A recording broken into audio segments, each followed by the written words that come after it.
नमस्कार दोस्तों। उम्मीद है आप सब स्वस्थ होंगे, सकुशल होंगे। तो द शिक्षा कैपिटल की ओर से दोस्तों महत्वपूर्ण सूचना ये है कि बहुत ही महत्वपूर्ण सीरीज चलाई जा रही है जो कि परीक्षा के दृष्टिकोण से बहुत ही महत्वपूर्ण है। हर एक शीर्षक से, चाहे नाटक का हो, चाहे वो कोई भी नाटक हो, कोई भी कहानी हो, कोई वो उपन्यास हो, कोई भी कविता हो, उन सभी से एक एक शीर्षक पे 100 प्रश्न लगभग बनते हैं और वो बहुत ही महत्वपूर्ण प्रश्न होते हैं। जैसे आपने गोदान उपन्यास पढ़ लिया तो सारे उपन्यास पे प्रश्न होंगे, या आपने कोई कहानी पढ़ी, या आपने कोई कविता पढ़ी, या कोई नाटक पढ़ा आपने, तो उन सभी पे हर एक कहानी पे, नाटक पे कम से कम 100 प्रश्न आपको मिलेंगे और जो कि परीक्षा के दृष्टिकोण से बहुत ही महत्वपूर्ण है। इसको आप ज्वाइन कर सकते हैं, बहुत समय कम है और चूँकि सीरीज बहुत जल्दी एक पिछले कुछ दिनों से चल रही है, तो आप सब 90 26 22 43 46 पर संपर्क कर सकते हैं। टेट सीरीज में कम से कम अधिक से अधिक 10,000 हैं और इससे भी ज़्यादा कराए जाएंगे जैसा समय मिलता रहेगा। चूँकि 10,000 प्रश्नों का तो महत्वपूर्ण सीरीज चल ही रही है, उसके अतिरिक्त भी जो भी हो सकेगा वो आपको टॉपिक बताए जाएंगे और ये बहुत ही महत्वपूर्ण सीरीज है। आप सब ज्वाइन कर सकते हैं इसको। 499 रुपये इसकी फ़ीस रखी गई है। बाजारीकरण के दौर में बहुत ही शानदार प्रश्न बनाए गए हैं, तो बहुत मेरी समझ से तो कम ही है। आप जब हज़ारों 2-2 हज़ार में, 5-5 हज़ार में लोग बेच रहे हैं सीरीज़, तो एक बार इसको भी आप देख सकते हैं, ज्वाइन कर सकते हैं इसको। है द शिक्षा कैपिटल की ओर से बहुत ही महत्वपूर्ण सीरीज़ है ना। तो आप सब इस नंबर पे संपर्क कर सकते हैं 90 26 22 43 46। और जो मैं शुक्ल सीरीज़ पढ़ा रहा हूँ उसके अगर आपको नोट्स चाहिए तो आप इसी नंबर पे संपर्क कर सकते हैं, या आप कमेंट करके भी बता सकते हैं कि सर मुझे चाहिए। जो शुक्ल सीरीज़ है उसमें जो जैसे मैंने नोट्स आप पढ़ते होंगे, देखते होंगे, तो वो नोट्स आपको प्राप्त हो सकते हैं, क्योंकि वो मैंने अलग से उनको जो पॉइंट होते हैं, जो तथ्य होते हैं, उनको मैंने अलग से रखा है। चूँकि सारे महत्वपूर्ण तथ्य जो होते हैं उनको मैंने कलर करके रख देता हूँ, तो वो सारी चीज़ें स्पष्ट हो जाती हैं, है ना। तो ये बहुत ही महत्वपूर्ण एक सूचना थी, आपको सोचा बता दूं। और आप सब जानते ही होंगे, तो आप सब फटाफट इसको ज्वाइन कर सकते हैं। क्योंकि परीक्षा के दिन बहुत कम हैं, अब सिर्फ गिनने के दिन बचे हैं, तो आप बहुत जैसे पूरे पूरे उपन्यास से नहीं पढ़ा जा सकता उनको, तो आप प्रश्नों के माध्यम से जो महत्वपूर्ण प्रश्न हो सकते हैं वो प्रश्न बनाए गए हैं, आप इसको अवश्य ज्वाइन करें और इसका लाभ उठाएं। बहुत बहुत धन्यवाद। अब हम चलते हैं अपने सीरीज़ की तरफ। तो हम लोग पढ़ेंगे आज छठा प्रकरण, जो कि भक्ति काल की फुटकल रचनाएं। इस शीर्षक को हम पढ़ेंगे। तो समय बहुत कम है, हम लोग महत्वपूर्ण जो तथ्य होंगे वहाँ को मैंने अलग से बताया हुआ, आप उस पर विशेष ध्यान देंगे। बाकी आपको समझने की ज़रूरत है, बस आप एक बार पढ़ते हुए चलें। जो तथ्य महत्वपूर्ण होंगे वहाँ तक आपको मैं बता दूंगा। तो भक्ति काल की फुटकल रचनाएं। जिन राजनीतिक और सामाजिक परिस्थितियों के बीच भक्ति का काव्य प्रवाह उमड़ा, उनका संक्षिप्त उल्लेख आरंभ में हो चुका है। मुझे एक विशेष जानकारी ये मिली है कि सर आप ऊर्जान्वित होकर नहीं पढ़ाते हैं।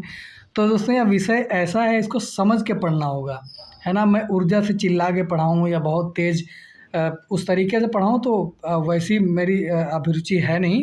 तो आप सब अपने हिसाब से देख लेंगे, क्योंकि जो महत्वपूर्ण तथ्य हो सकते हैं वो मैं आपको बताता हुआ चलता हूँ। और एक बार तो आपको अवश्य ही पढ़ना होगा। अगर आपके पास पुस्तक है हिंदी साहित्य का इतिहास, जो शुक्ल जी की पुस्तक है, उसको खोल के रखें और चीज़ें समझते हुए चलिए। मैं आपको बता रहा हूँ, इसमें कुछ भी छूटा नहीं है।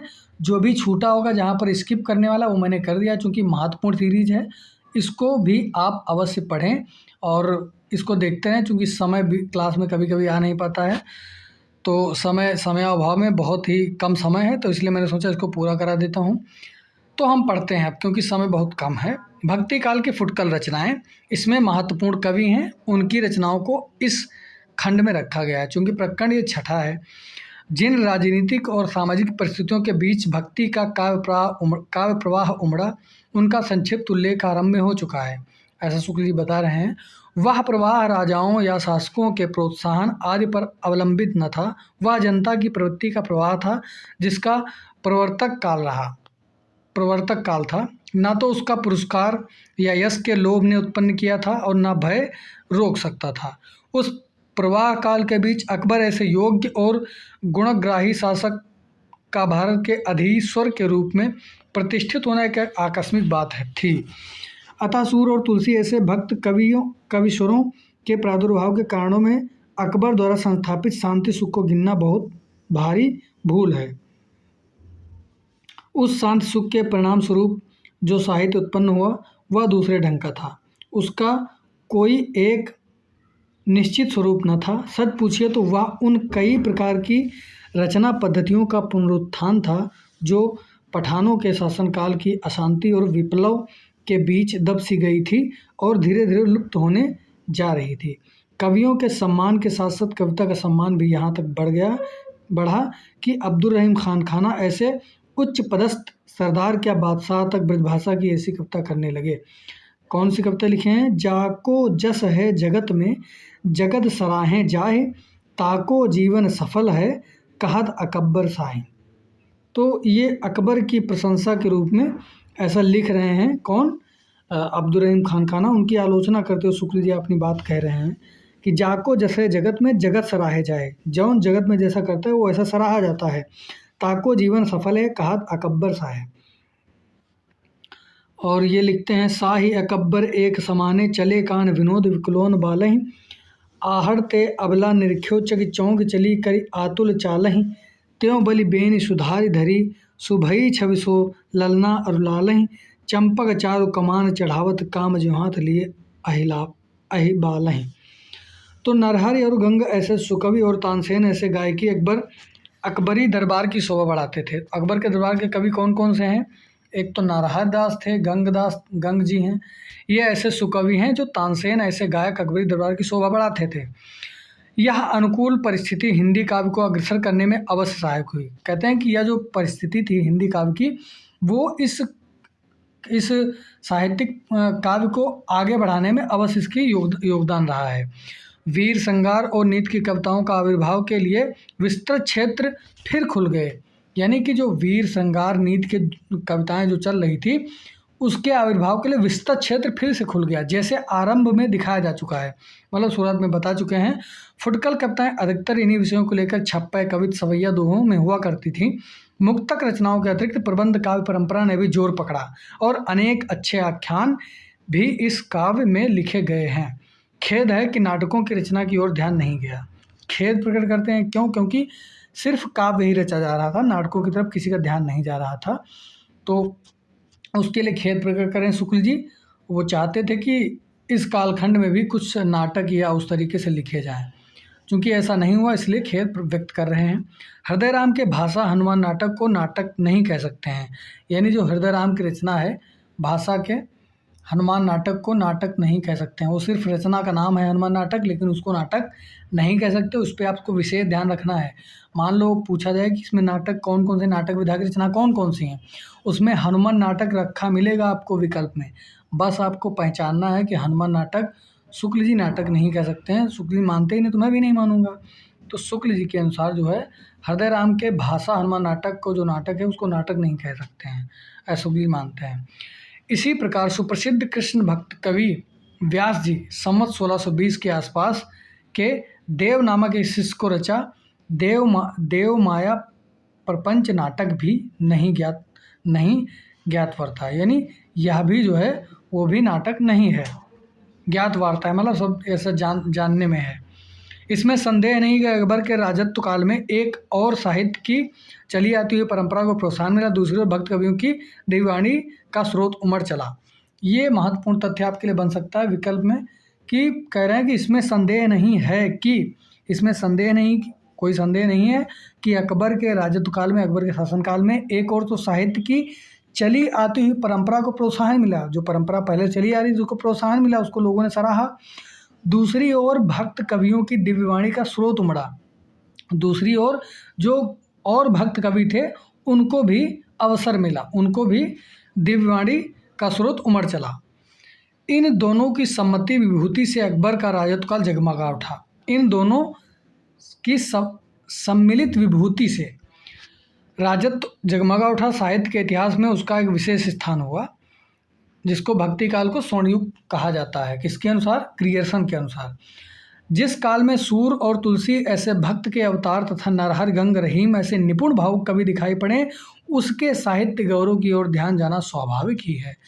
ये बहुत महत्वपूर्ण तथ्य है। कह रहे हैं कि जिस काल में सूर, तुलसी, नरहरि गंग और रहीम ऐसे निपुण भावक कवि दिखाई पड़े, उसके साहित्य गौरव की ओर ध्यान जाना तो स्वाभाविक बात है, स्वाभाविक सी है। जब ऐसे महान कवि जिस कालखंड में जन्म लेंगे तो जाहिर सी बात इसमें साहित्यिक उन्नति तो होगी ही। तो पहले कवि यहाँ पर आ रहे हैं छीहल। छीहल कवि हैं। ये राजपूताने की ओर के थे, ये राजपूताने की ओर के थे। संवत 1575 में इन्होंने पंचसहेली नाम की एक छोटी सी पुस्तक दोहों में राजस्थानी मिली भाषा में बनाई। किस में बनाई? बस आपको इस पर विशेष ध्यान देना ये है कि छीहल की रचना कौन सी है, वो है पंचसहेली। और अगर संवत आपको याद करना, संवत से आप माइनस करेंगे तो 57 तो आपको सन प्राप्त हो जाएगा। अगर आपके पास कॉपी पेन लेके बैठे हुए हैं, इसको नोट करते चलेंगे, ये आपके लिए बहुत महत्वपूर्ण हो सकता है। जो मैंने कलर करके रखा, जहाँ मैं बताता हूँ आपको, इसको नोट कर लीजिए, इसको ध्यान रखिए, तो आप अलग से भी इसको बना सकते हैं। चूँकि बिल्कुल अगर तथ्य पढ़ाऊँगा तो आपकी समझ में नहीं आएगा, कॉन्सेप्ट क्लियर नहीं होगा, इसलिए आपको समझ में आने के लिए मैं थोड़ी कहानी जो लिखी होती है उसको तो बता ही रहा हूँ। लेकिन आप अपने लिए ये कर सकते हैं कि जो महत्वपूर्ण है उसको लिख करके उसकी रचना को लिख लीजिए। अगर बहुत कुछ नहीं लिखना है, उसके बारे में जान लीजिए। तो ये राजपूताने की ओर से थे, छीहल थे। संवत 1575 ईस्वी में इन्होंने पंचसहेली नाम की एक छोटी सी पुस्तक दोहों में बनाई है। राजस्थानी की मिली भाषा राजपूताने की थी, राजस्थानी भाषा मिली में बनाई। कविता की दृष्टि से अच्छी नहीं कही जा सकती है। इसमें 5 सखियों की विरह वेदना का वर्णन है। तो यह प्रश्न बन सकता है आपके लिए कि वह कौन से रचनाकार हैं जिनमें 5 सखियों की विरह वेदना जिन्होंने बनाई है, उनकी पुस्तक का नाम लिखिए। इस तरीके से बन सकता है। तो वो कौन सी है? छीहल की। वो कौन सी रचना है? पंच सहेली, 5 सहेलियाँ, है ना। तो पंच सखियों की विरह वेदना इसमें बताई गई है। दोहे ढंग इस प्रकार हैं। देखा नगर सुहावना, अधिक सुचंगा थानु, नाउ चंदेरी पर घटा, जन सुरलोक समानु, ठाई ठाई सरो सरवर, पेखिय सुभर भरे निवाण, ठाई ठाई कुआं बावरी, सोइया फटक सवाण, 15 से 75 पूर्णिम फागुन मास, पंच सहेली वर्णई कवि छीहल परगास। तो इस तरीके से वो बता रहे हैं कि 1575 जो संवत है उसमें इस रचना को बनाया गया। उसमें 5 सखियों की विरह वेदना का वर्णन किया गया है। तो प्रश्न आप टीजीटी पीजीटी देंगे तो ये जो मूलभूत किताबें हैं उनसे प्रश्न ही बनते हैं। तो आपको शुक्ल का इतिहास तो पढ़ना ही पड़ेगा, जो हिंदी साहित्य का है, और उनकी जो महत्वपूर्ण रचनाएं हैं। अगर बहुत कुछ के बारे में नहीं पता है तो छीहल उनकी रचना और उनका प्रकाशन या जन्म सन जरूर याद रखें। इसमें बहुत आपको नहीं दिमाग जोर देना, बस एक बार पढ़ लीजिए। जो कलर में है उसको अतिरिक्त ध्यान दे दीजिए, बस काम हो जाएगा आपका। इनकी लिखी एक बावनी भी है जिसमें 52 दोहे हैं। इनकी क्या लिखी है? एक बावनी भी है जिसमें 52 दोहे लिखे गए हैं। किसकी? छीहल की। तो दूसरे कवि हैं लालच दास। लालची होंगे तभी तो लालच दास नाम लिखा है। ये रायबरेली के हलवाई थे। ये सब टीजीटी पीजीटी के प्रश्न बहुत महत्वपूर्ण बन सकते हैं। लालच दास कौन से कहाँ कवि हैं, क्या थे? हलवाई थे। कहाँ के थे? रायबरेली के थे। तो लालच दास अब हलवाई आदमी थे, ऐसा होना नहीं चाहिए था। तो लालच दास ये रायबरेली के हलवाई थे। इन्होंने संवत 1585 में हरिचरित और संवत 1587 में भागवत दशम स्कंद भाषा नामक पुस्तक अवधि में बनाई थी। तो यह प्रश्न बन सकता है कि लालच दास की वो कौन सी 2 कृतियाँ हैं जो अवधि में लिखी गई हैं। तो कौन सी है? एक तो हरिचरित है, दूसरी क्या है? भागवत दशम स्कंद। क्या है? हरिचरित है और क्या है? भागवत दशम स्कंद। इन रचनाओं को आप विशेष ध्यान रखें। बस आपको रचनाकार का नाम याद रखना है, रचनाएं याद रखनी है। संवत 1585, 57 माइनस करोगे सन आपको प्राप्त हो जाएगा, है ना। इस पर आप मैंने अलग से नहीं बताया। बस आप तुरंत अगर कॉपी पेन लेके बैठे हैं तो बस इनका नाम लिखिए, इनकी रचना लिखिए और संवत को ईस्वी में कन्वर्ट कर लीजिए अपने आप से। महत्वपूर्ण तथ्य आपको ऐसे बनते हुए चलेंगे। जैसे मेरे इसमें 57 पेज हैं, आप बनाएंगे तो इसको 20 पेज में या 10 पेज में भी कर सकते हैं। ये आपकी सुविधा के लिए मैं बता रहा हूँ, है ना। तो ये अवधी भाषा में बनाई गई। रायबरेली के थे लालच दास, ये हलवाई थे। इन्होंने 1585 में हर्षरित और संवत 1587 में भागवत दशम स्कंद नाम की पुस्तक अवधी भाषा में बनाई।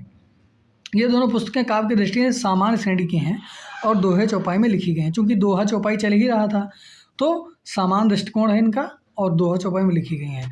दसम स्कंद का उल्लेख हिंदुस्तानी के फ्रांसीसी विद्वान कौन से गरसादतासी ने किया है। गरसादतासी ने भी अपने इतिहास में इसका जिक्र किया है दसम स्कंद का। तो किसकी है, लाला दास की है, किया है और लिखा है कि उसका अनुवाद फ्रांसीसी भाषा में भी हुआ है।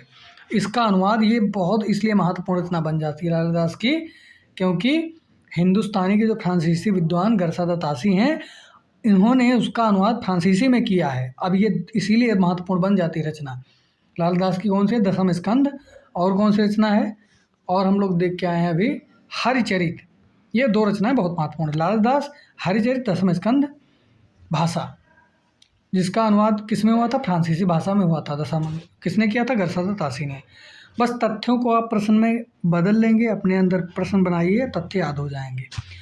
भागवत भाषा इस प्रकार की चौपाइयों में लिखी गई है। किस प्रकार में, 1527 जहिया, समय विलंबत बरनो तहिया, मास आषाढ़ कथा अनुसारी, हरिबासर रजनी उजियारी, सकल संत कहनाओ माथा, बलि बलि जय हैं जादव नाथा, राय बरेली बरन अवासा, लालच राम नाम के आसा।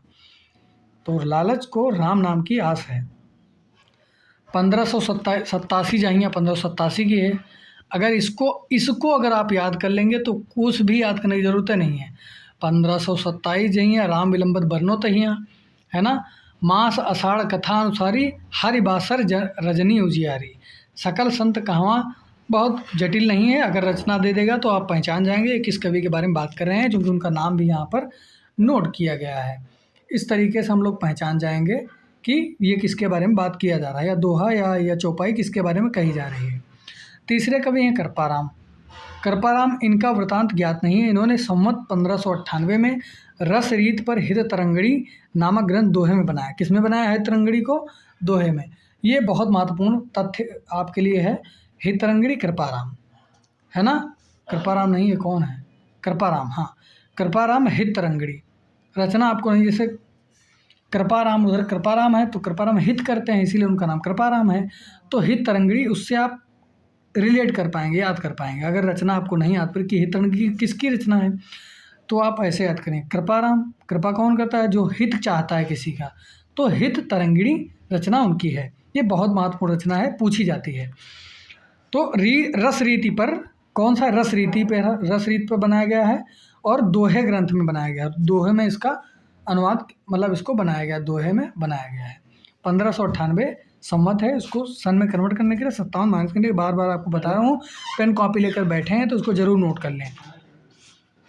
रीत या लक्षण ग्रंथों में यह बहुत पुराना है। रीत या लक्षण ग्रंथों में इसीलिए महत्वपूर्ण है दोस्तों, कहते हैं रीत या लक्षण ग्रंथों में यह बहुत पुराना है, इसीलिए यह अधिक आप देखे होंगे जब प्रश्न हल कर रहे होंगे, कोई भी आप इसमें मिलेगा आपको।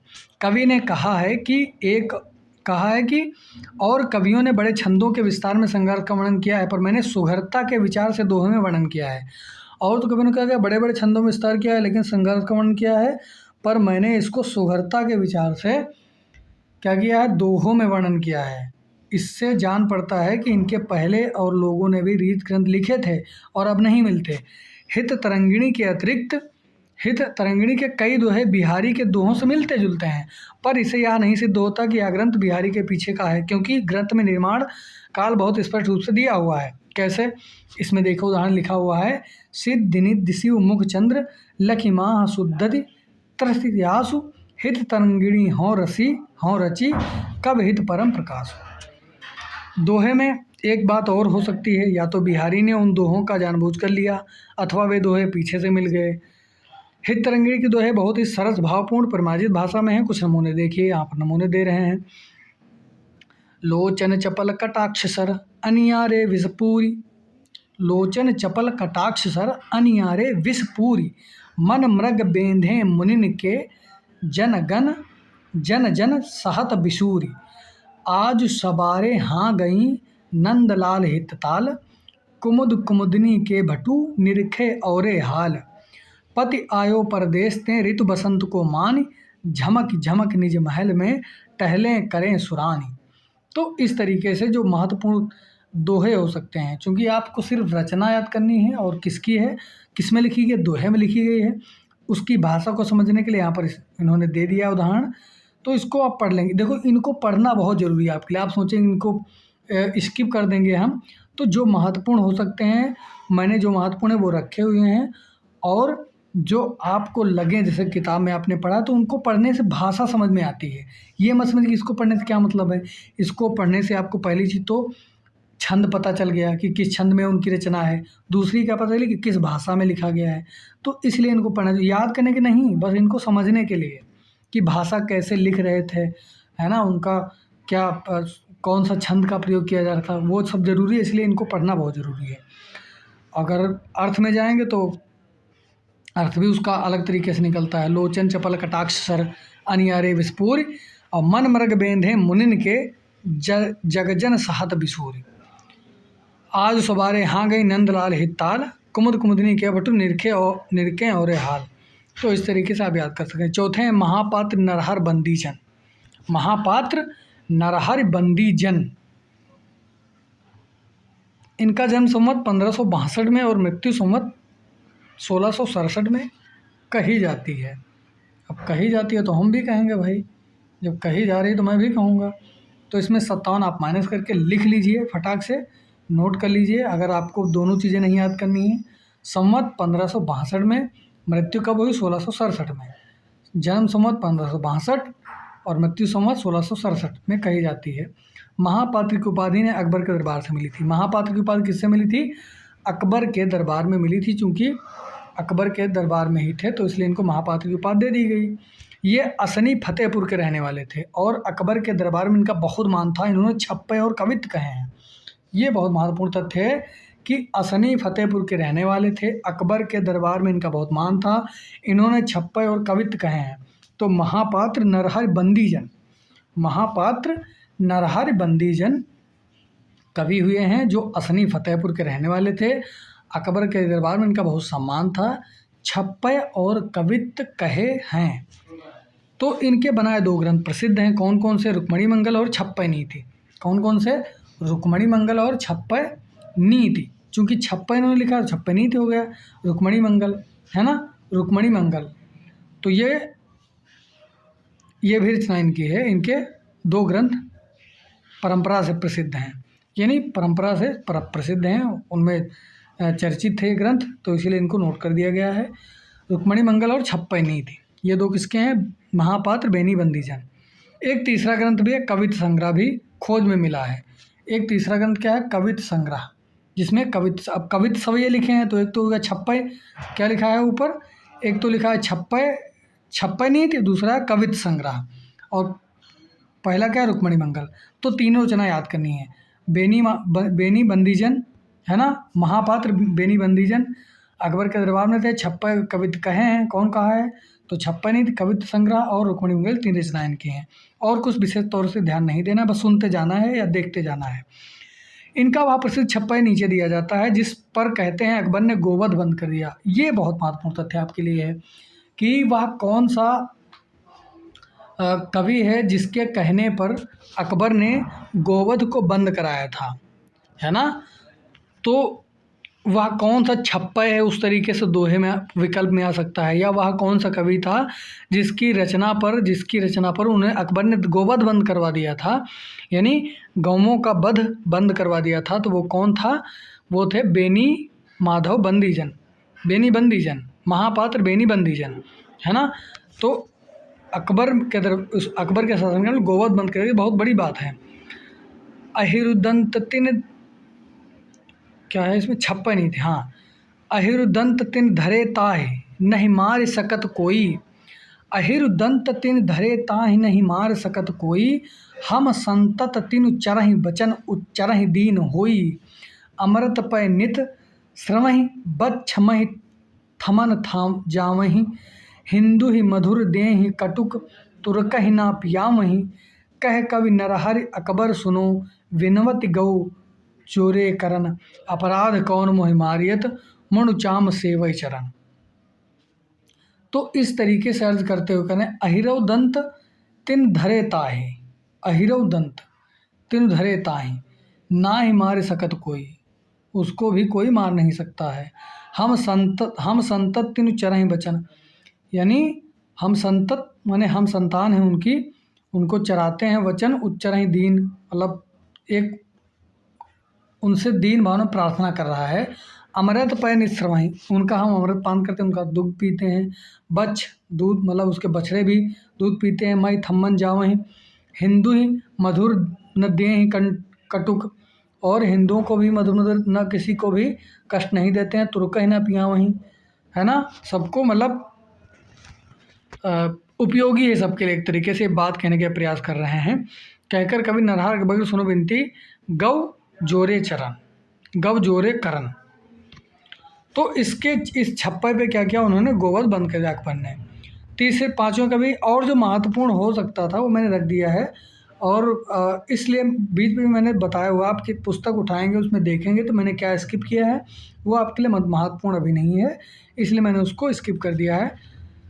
तो पाँचवें कवि हैं नरोत्तम दास, ये सीतापुर ज़िले के हैं भाई, जिस ज़िले से मैं हूँ उसी ज़िले के ये भी हैं नरोत्तम दास। चूँकि बात मेरे ज़िले की आ गई है तो कवि बहुत महत्वपूर्ण है, अब ज़िले की तो बात अलग है। बहुत कवि हुए हैं, है ना, सबके अपने अपने ज़िले में लोग नहीं जानते हैं, हालांकि मैं जानता था इनको, कविता पाठ इनके साथ नहीं किया हूँ कभी, क्योंकि हमारे बाबा परबाबा रहे होंगे, बाबा परबाबा के ज़माने के, पता नहीं अब समय बहुत हो गया।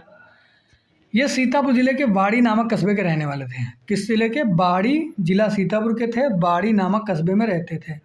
अब बाड़ी नामक कस्बा तो मुझे पता नहीं है भाई, नाम बदल गया होगा उन दिनों, है ना, नाम बदलने की प्रक्रिया तो चल ही रही है। खैर, बाड़ी नामक कस्बे में रहने वाले थे, सीतापुर ज़िले के थे। शिव सिंह सरोज में इनका संवत 1602 में वर्तमान रहना लिखा है। शिव सिंह सरोज में क्या लिखा गया है इनका?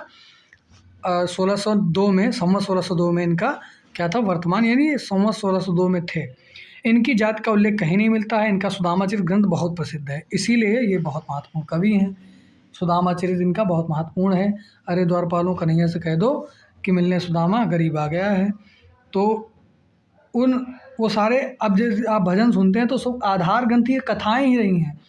आप कोई भी भजन सुनते हैं, कीर्तन सुनते हैं, या जैसे अरे द्वारपालों कन्हैया से कह दो, तो वो परंपरा से समझ लो आया हुआ गीत है, वो अचानक से किसी का नहीं, वो सब इन्हीं रचनाओं के आधार से बनाया गया है, इनकी कथाओं को पढ़ पढ़ के बनाया गया है ना। और वो कथाएं धर्म ग्रंथों से, पौराणिक ग्रंथों से बनाई गई हैं। तो इनमें लिखा क्या है, सुदामा चरित में क्या क्या है वर्णन? इसमें घर की दरिद्रता का बहुत ही सुंदर वर्णन है। क्या है? घर की दरिद्रता को बहुत ही सुंदर वर्णन है। यद्यपि यह छोटा है तथापि इसकी रचना बहुत ही सरस और हृदय ग्राहिणी है, यानी हृदय को बहुत ही ग्रहण करता है, हृदय को बहुत मतलब अच्छा लगता है सुनने में, और कवि की भावुकता का परिचय देती है, और कवि की भावुकता का परिचय देती है, यानी सहृदयी कवि है, इसीलिए इसमें बहुत ही भावुक पुट रखे हैं। भाषा भी बहुत ही परिमार्जित और व्यवस्थित है, और भाषा क्या है? बहुत ही परिमार्जित है, शुद्ध भाषा है, व्यवस्थित है, क्रमिक रूप दिया गया है। बहुतेरे कवियों के समान भारती के शब्द और वाक्य इसमें नहीं है। भरती के, माफ़ी चाहूँगा, भारती नहीं भरती है, यानी सिर्फ भरने के शब्द भर दिए गए हैं कविता रचनाओं में। तभी शुक्ल जी कह रहे हैं कि इसमें घर की दरिद्रता का बहुत ही सुंदर वर्णन है। यद्यपि यह छोटा है तथापि इसकी रचना बहुत ही सरस हृदयग्राहिणी है और कवि की भावुकता का परिचय देती है। फिर कह रहे हैं कि भाषा भी बहुत परिमार्जित है। भाषा क्या है? बहुत ही परिमार्जित है और व्यवस्थित है। बहुतेरे कवियों के समान भरती के शब्द, सिर्फ भरने के लिए शब्द नहीं इसमें रखे हैं, और वाक्य इसमें नहीं है। और भरती के ना तो वाक्य हैं ना तो शब्द हैं, इसमें है ही नहीं कि सिर्फ अतिरिक्त शोभा बढ़ाने के लिए शब्द बढ़ा दिए, वाक्य बढ़ा दिए, तो ऐसा कुछ भी नहीं है। जब आप इस रचना को पढ़ेंगे, जानेंगे, हालांकि हमको रचना ही पढ़नी है, सुदामा चरित्र, सिर्फ आपको इतना याद रखना है ना। कथा आप समझ रहे होंगे क्या बताने का प्रयास कर रहे हैं, यानी बहुत ही रचना, सुंदर रचना है, बहुत महत्वपूर्ण है, इसलिए इसका विशेष महत्व है। कुछ लोगों के अनुसार इन्होंने इनकी इसी प्रकार की एक और खंड काव्य ध्रुवचरित भी लिखा है। और कुछ लोग कहते हैं, क्या कहते हैं कुछ लोग, ध्रुवचरित भी इन्होंने खंड काव्य लिखा है ध्रुवचरित में, जिसमें ध्रुव के चरित्र का वर्णन किया गया है। यानी ध्रुव क्या पौराणिक पात्र है, तो पौराणिक पात्रों पर जो काव्य लिखा जाता है उसको खंड काव्य नाम दे दिया, इसीलिए। तो ध्रुव चरित्र क्या है? इनका खंड काव्य है, ऐसा लोग मानते हैं, पर वह कहीं देखने में नहीं आया है। शुक्ल कह रहे हैं जब वो सामने नहीं आया, मतलब रचना नहीं मिली, तो हम मानेंगे नहीं। तो कह रहे हैं देखने में नहीं आया है। सुदामा चरित्र का यह सवैया बहुत लोगों के मुँह से सुनाई पड़ता है। कौन सा सवैया है आप सब जानते हैं। शीस पगाना झगा तन पे प्रभु जाने को आही बसे के ही ग्रामा।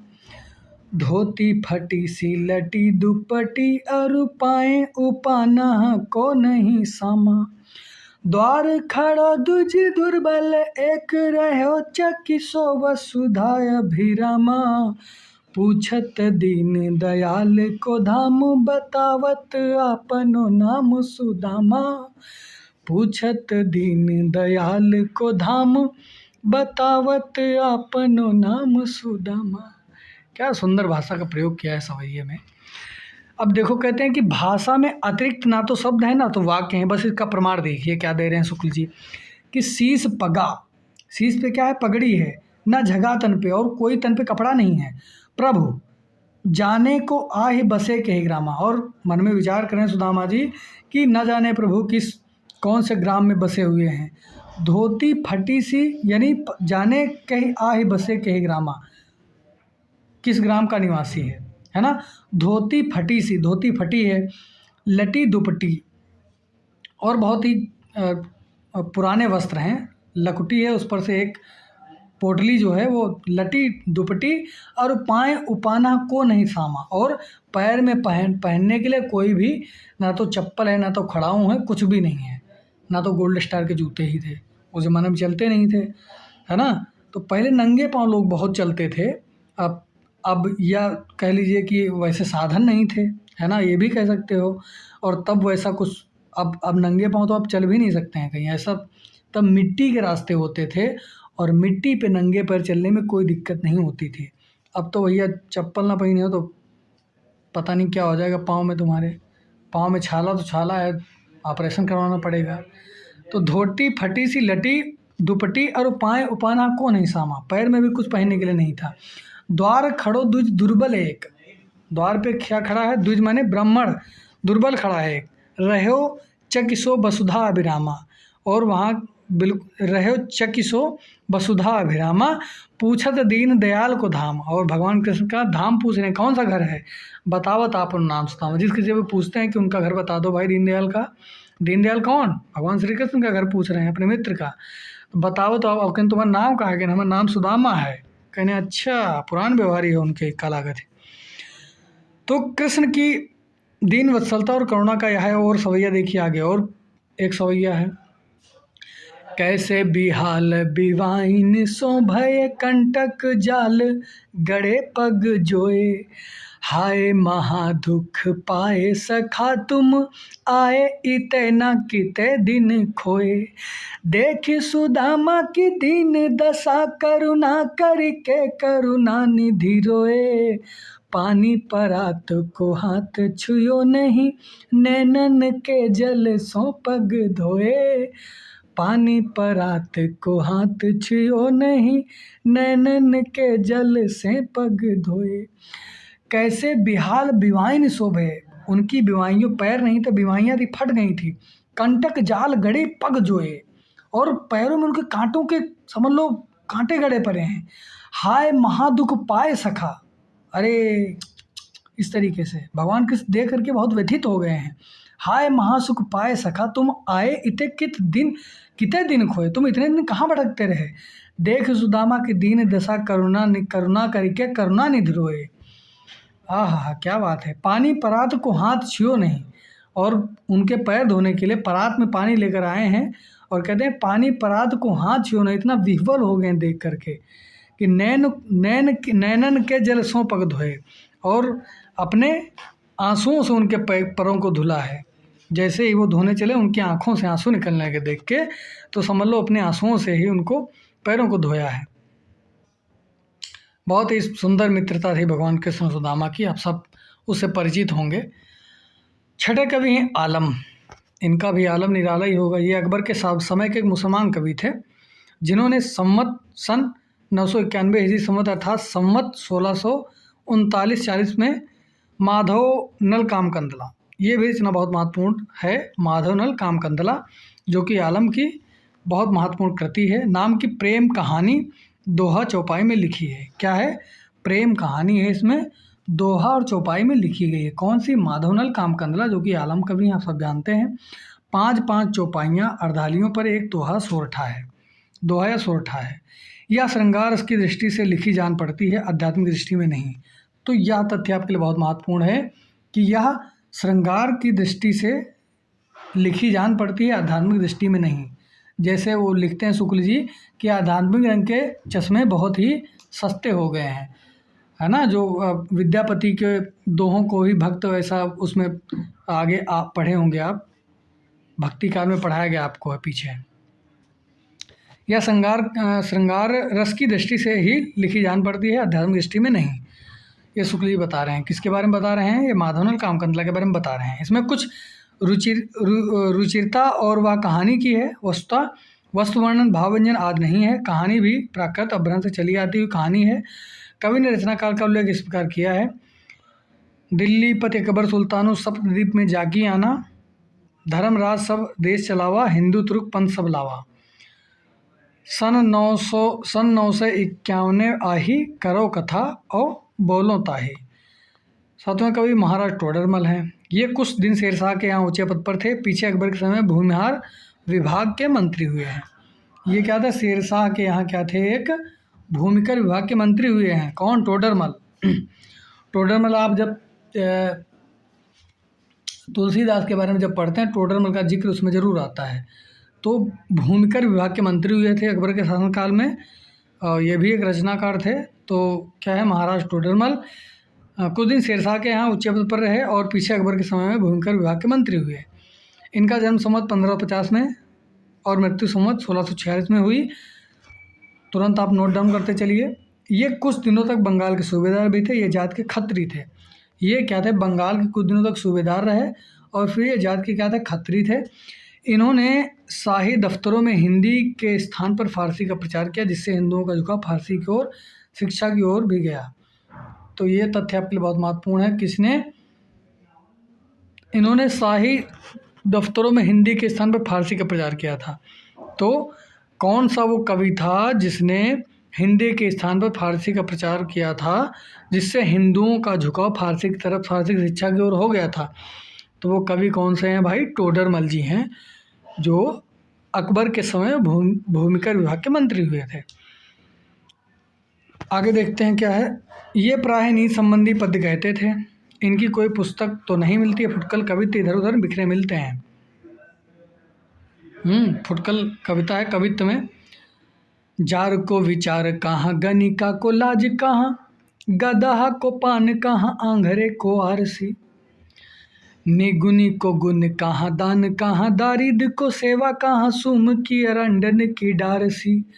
मदपी को सूचि कहाँ, साच कहाँ, लंपट को नीच को बचन कहाँ, स्यार की पुकार सी।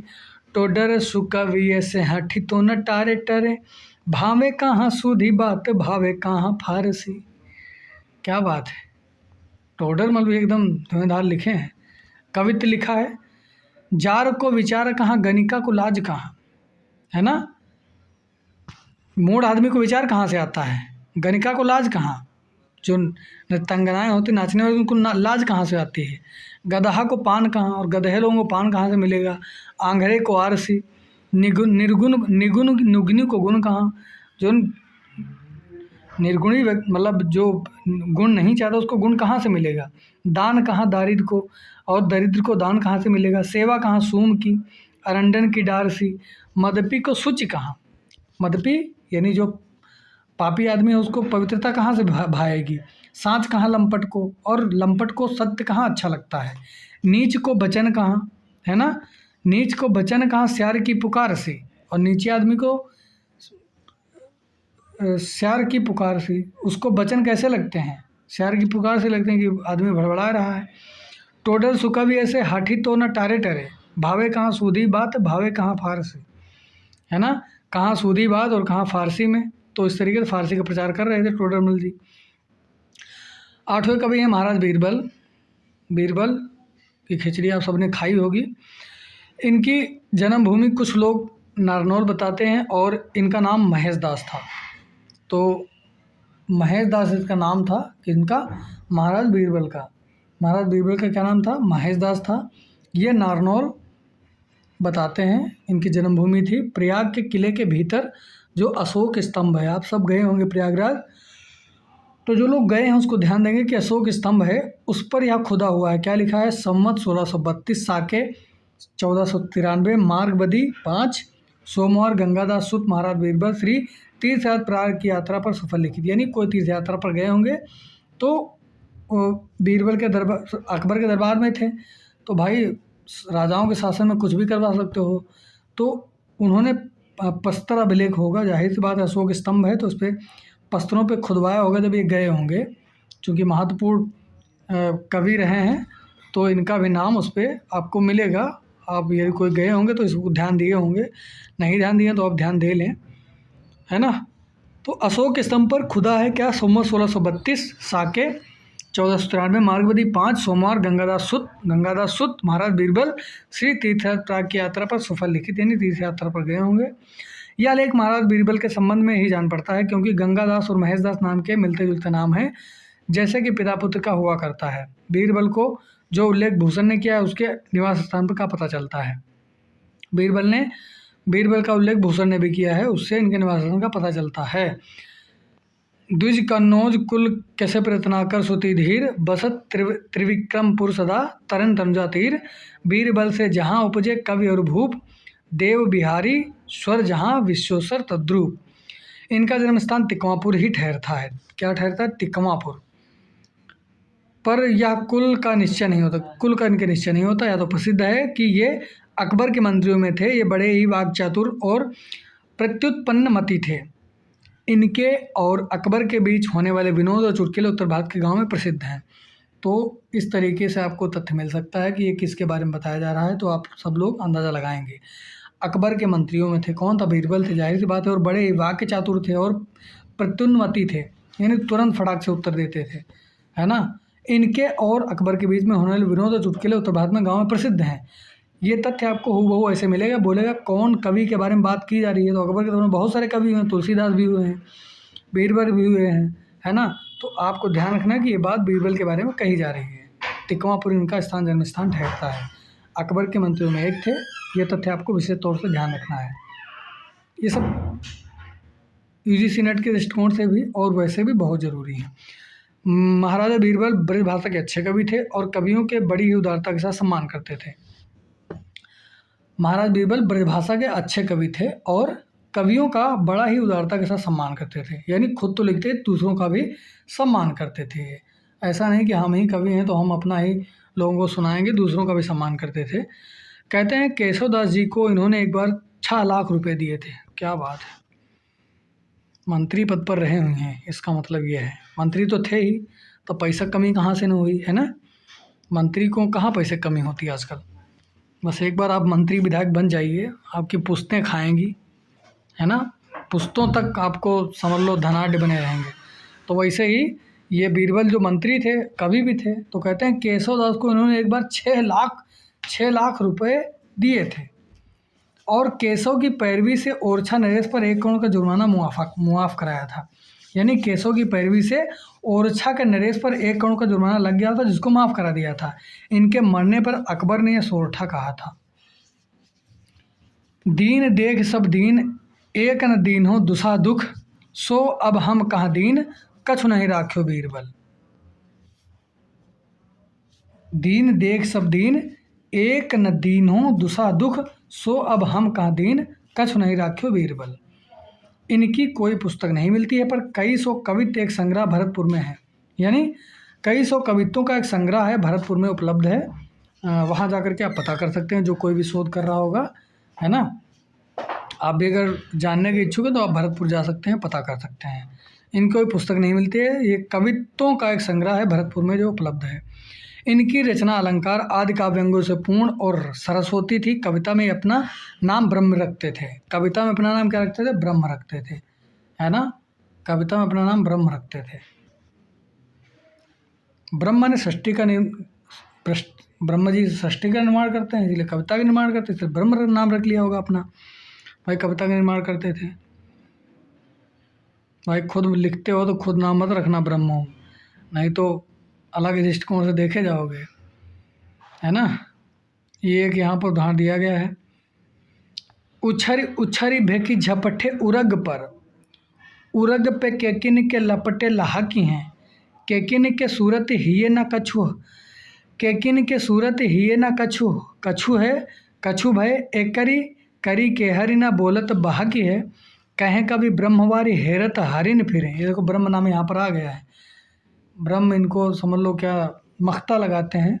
जो कविता में या गज़ल जब पढ़ते हैं आप, जब उसमें कवि का नाम आता है तो हम लोग तो मख्ता बोलते हैं। तो कविता में अपना नाम का प्रयोग करते ताकि कोई कॉपीराइट क्लेम लगा सकें कि मेरी कविता है ना। मान लो अब तो बहुत कुछ कंटेंट इधर उधर से कवि लोग बन रहे हैं, दूसरे का लिख के अपना नाम जोड़ देते हैं, तो इसलिए नाम पहले ही प्रयोग कर देते कविता में ताकि कोई चोरी ना कर पाए। इसलिए आप भी कविता में नाम प्रयोग करिए। कहें कभी ब्रह्मवार हेरत हरिन फिरे, बहर बहत बड़े जोर शोर जही कहें, तरन के तानव तवासी भाई भूमि धरी, दसों दिशान में दवारी की दहक हैं। पुत कपूत कुलच्छन नारी, लराग परोस लजायन सारो। आहा क्या बात है। पूत कपूत कुलच्छिन नारी, लराग परोस लजायन सारो, बंधु कुबुद्धि पुरोहित लंपट चाकर चोर अतीय दुतारो, साहब सुम अड़ाग तुरंग किसान कठोर दीवान नकारो, ब्रह्म भने सुन साह अकबर 12 बांध समुद्र में डारो। कहते हैं 12 इन 12 को बांध करके समुद्र में डाल देना चाहिए। किनको किनको? ऊपर वर्णन करके आए हैं। पूत अगर कपूत हो, नारी अगर कुलच्छिन हो, लराग पड़ोसी अगर लड़ने वाला हो, लजायन सारो और साला कैसा हो? लजा रहा हो, है ना। आप समझ रहे होंगे क्या बात कहने का प्रयास कर रहे हैं। बंधु कुबुद्ध, भाई अगर कुबुद्ध हो, पुरोहित लंपट हो, अगर पुजारी क्या हो? मूर्ख हो, चाकर चोर और तुम्हारा नौकर क्या हो? चोर हो, अतीय धुतारो, इन सबको धुतकार दो, साहब सूम हो, कोई मालिक हो सूम हो, अड़ाग तुरंग और तुरंग घोड़ा कैसा हो? अड़ाग हो, अड़ियल घोड़ा हो, किसान कठोर और किसान कठोर हो, और दीवान नकारो, दीवान माने दीवान नकारो, ब्रह्म भने सुन, ब्रह्म माने ये लिख रहे हैं कौन? बीरबल जी लिख रहे हैं। बीरबल थे कि कोई और थे? बीरबल के ही बारे में बहुत, बीरबल ने अपना नाम ब्रह्म बताया था। ब्रह्म भने सुन साह अकबर, कह रहे हैं ब्रह्म भने, मतलब मैं बता रहा हूँ कि इन सबको क्या करो? साह अकबर, हे अकबर जी, इनको सब 12 को बांध कर समुद्र में डाल दो। बड़ा अच्छा तर्क दिया था इन्होंने। हालांकि वो उस ज़माने के लिए होगा, ये अब तो नहीं चल पाएगा। अब लोकतंत्र का मामला है, अब राजतंत्र नहीं, अब लोकतंत्र है ना। 12 को बांध के कैसे डाल सकते हैं आप? तो 9वें कवि गंगई अकबर के दरबारी कवि थे और रहीम खाना इन्हें बहुत मानते थे। इनके जन्म काल तथा कुल आदि का ठीक वृत्त ज्ञात नहीं है। कुछ लोग इन्हें ब्राह्मण कहते हैं, पर अधिकतर ये ब्रह्म भट्ट ही प्रसिद्ध हैं। ऐसा कहा जाता है कि किसी नवाब या राजा की आज्ञा से हाथी से चिरवा डाले गए थे और उसी समय इनकी मृत्यु, मरने से पहले इन्होंने यह दोहा कहा था। कौन सा कहा था? कबहु न बढ़ुआ रण चढ़े, कबहु न बाजी बम्ब, सकल सभा ही प्रणाम कर विदा होत कवि गंग। ये इनका दोहा बहुत प्रसिद्ध है। तो पूछ सकता है किसके बारे में दोहा है या किसने कहा है। तो कबहु न बढ़ुआ रण चढ़े, कबहु न बाजी बम्ब, सकल सभा ही प्रणाम कर विदा होत कवि गंग। इसके अतिरिक्त कई कवियों ने भी इस बात का उल्लेख व संकेत किया है। देव कवि ने कहा है, क्या कहा है?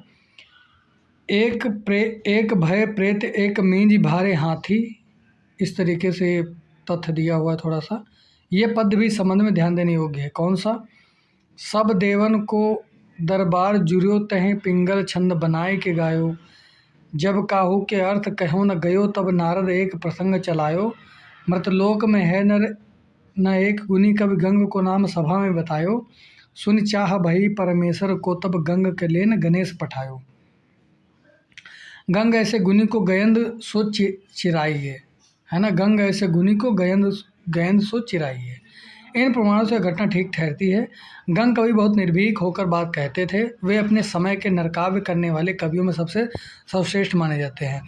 तो ये आपके लिए तथ्य बहुत महत्वपूर्ण बन सकता है कि किसने कहा है? तो शुक्ल जी कह रहे हैं कि गंग कवि बहुत निर्भीक होकर बात कहते थे, इसलिए शायद कोई बात कह रही होगी, इसलिए इनको क्या बोलते हैं, इनके ऊपर हाथी चढ़वा दिया गया था। वे अपने समय के नरकाव्य करने वाले कवियों में सबसे सर्वश्रेष्ठ कवि माने जाते थे।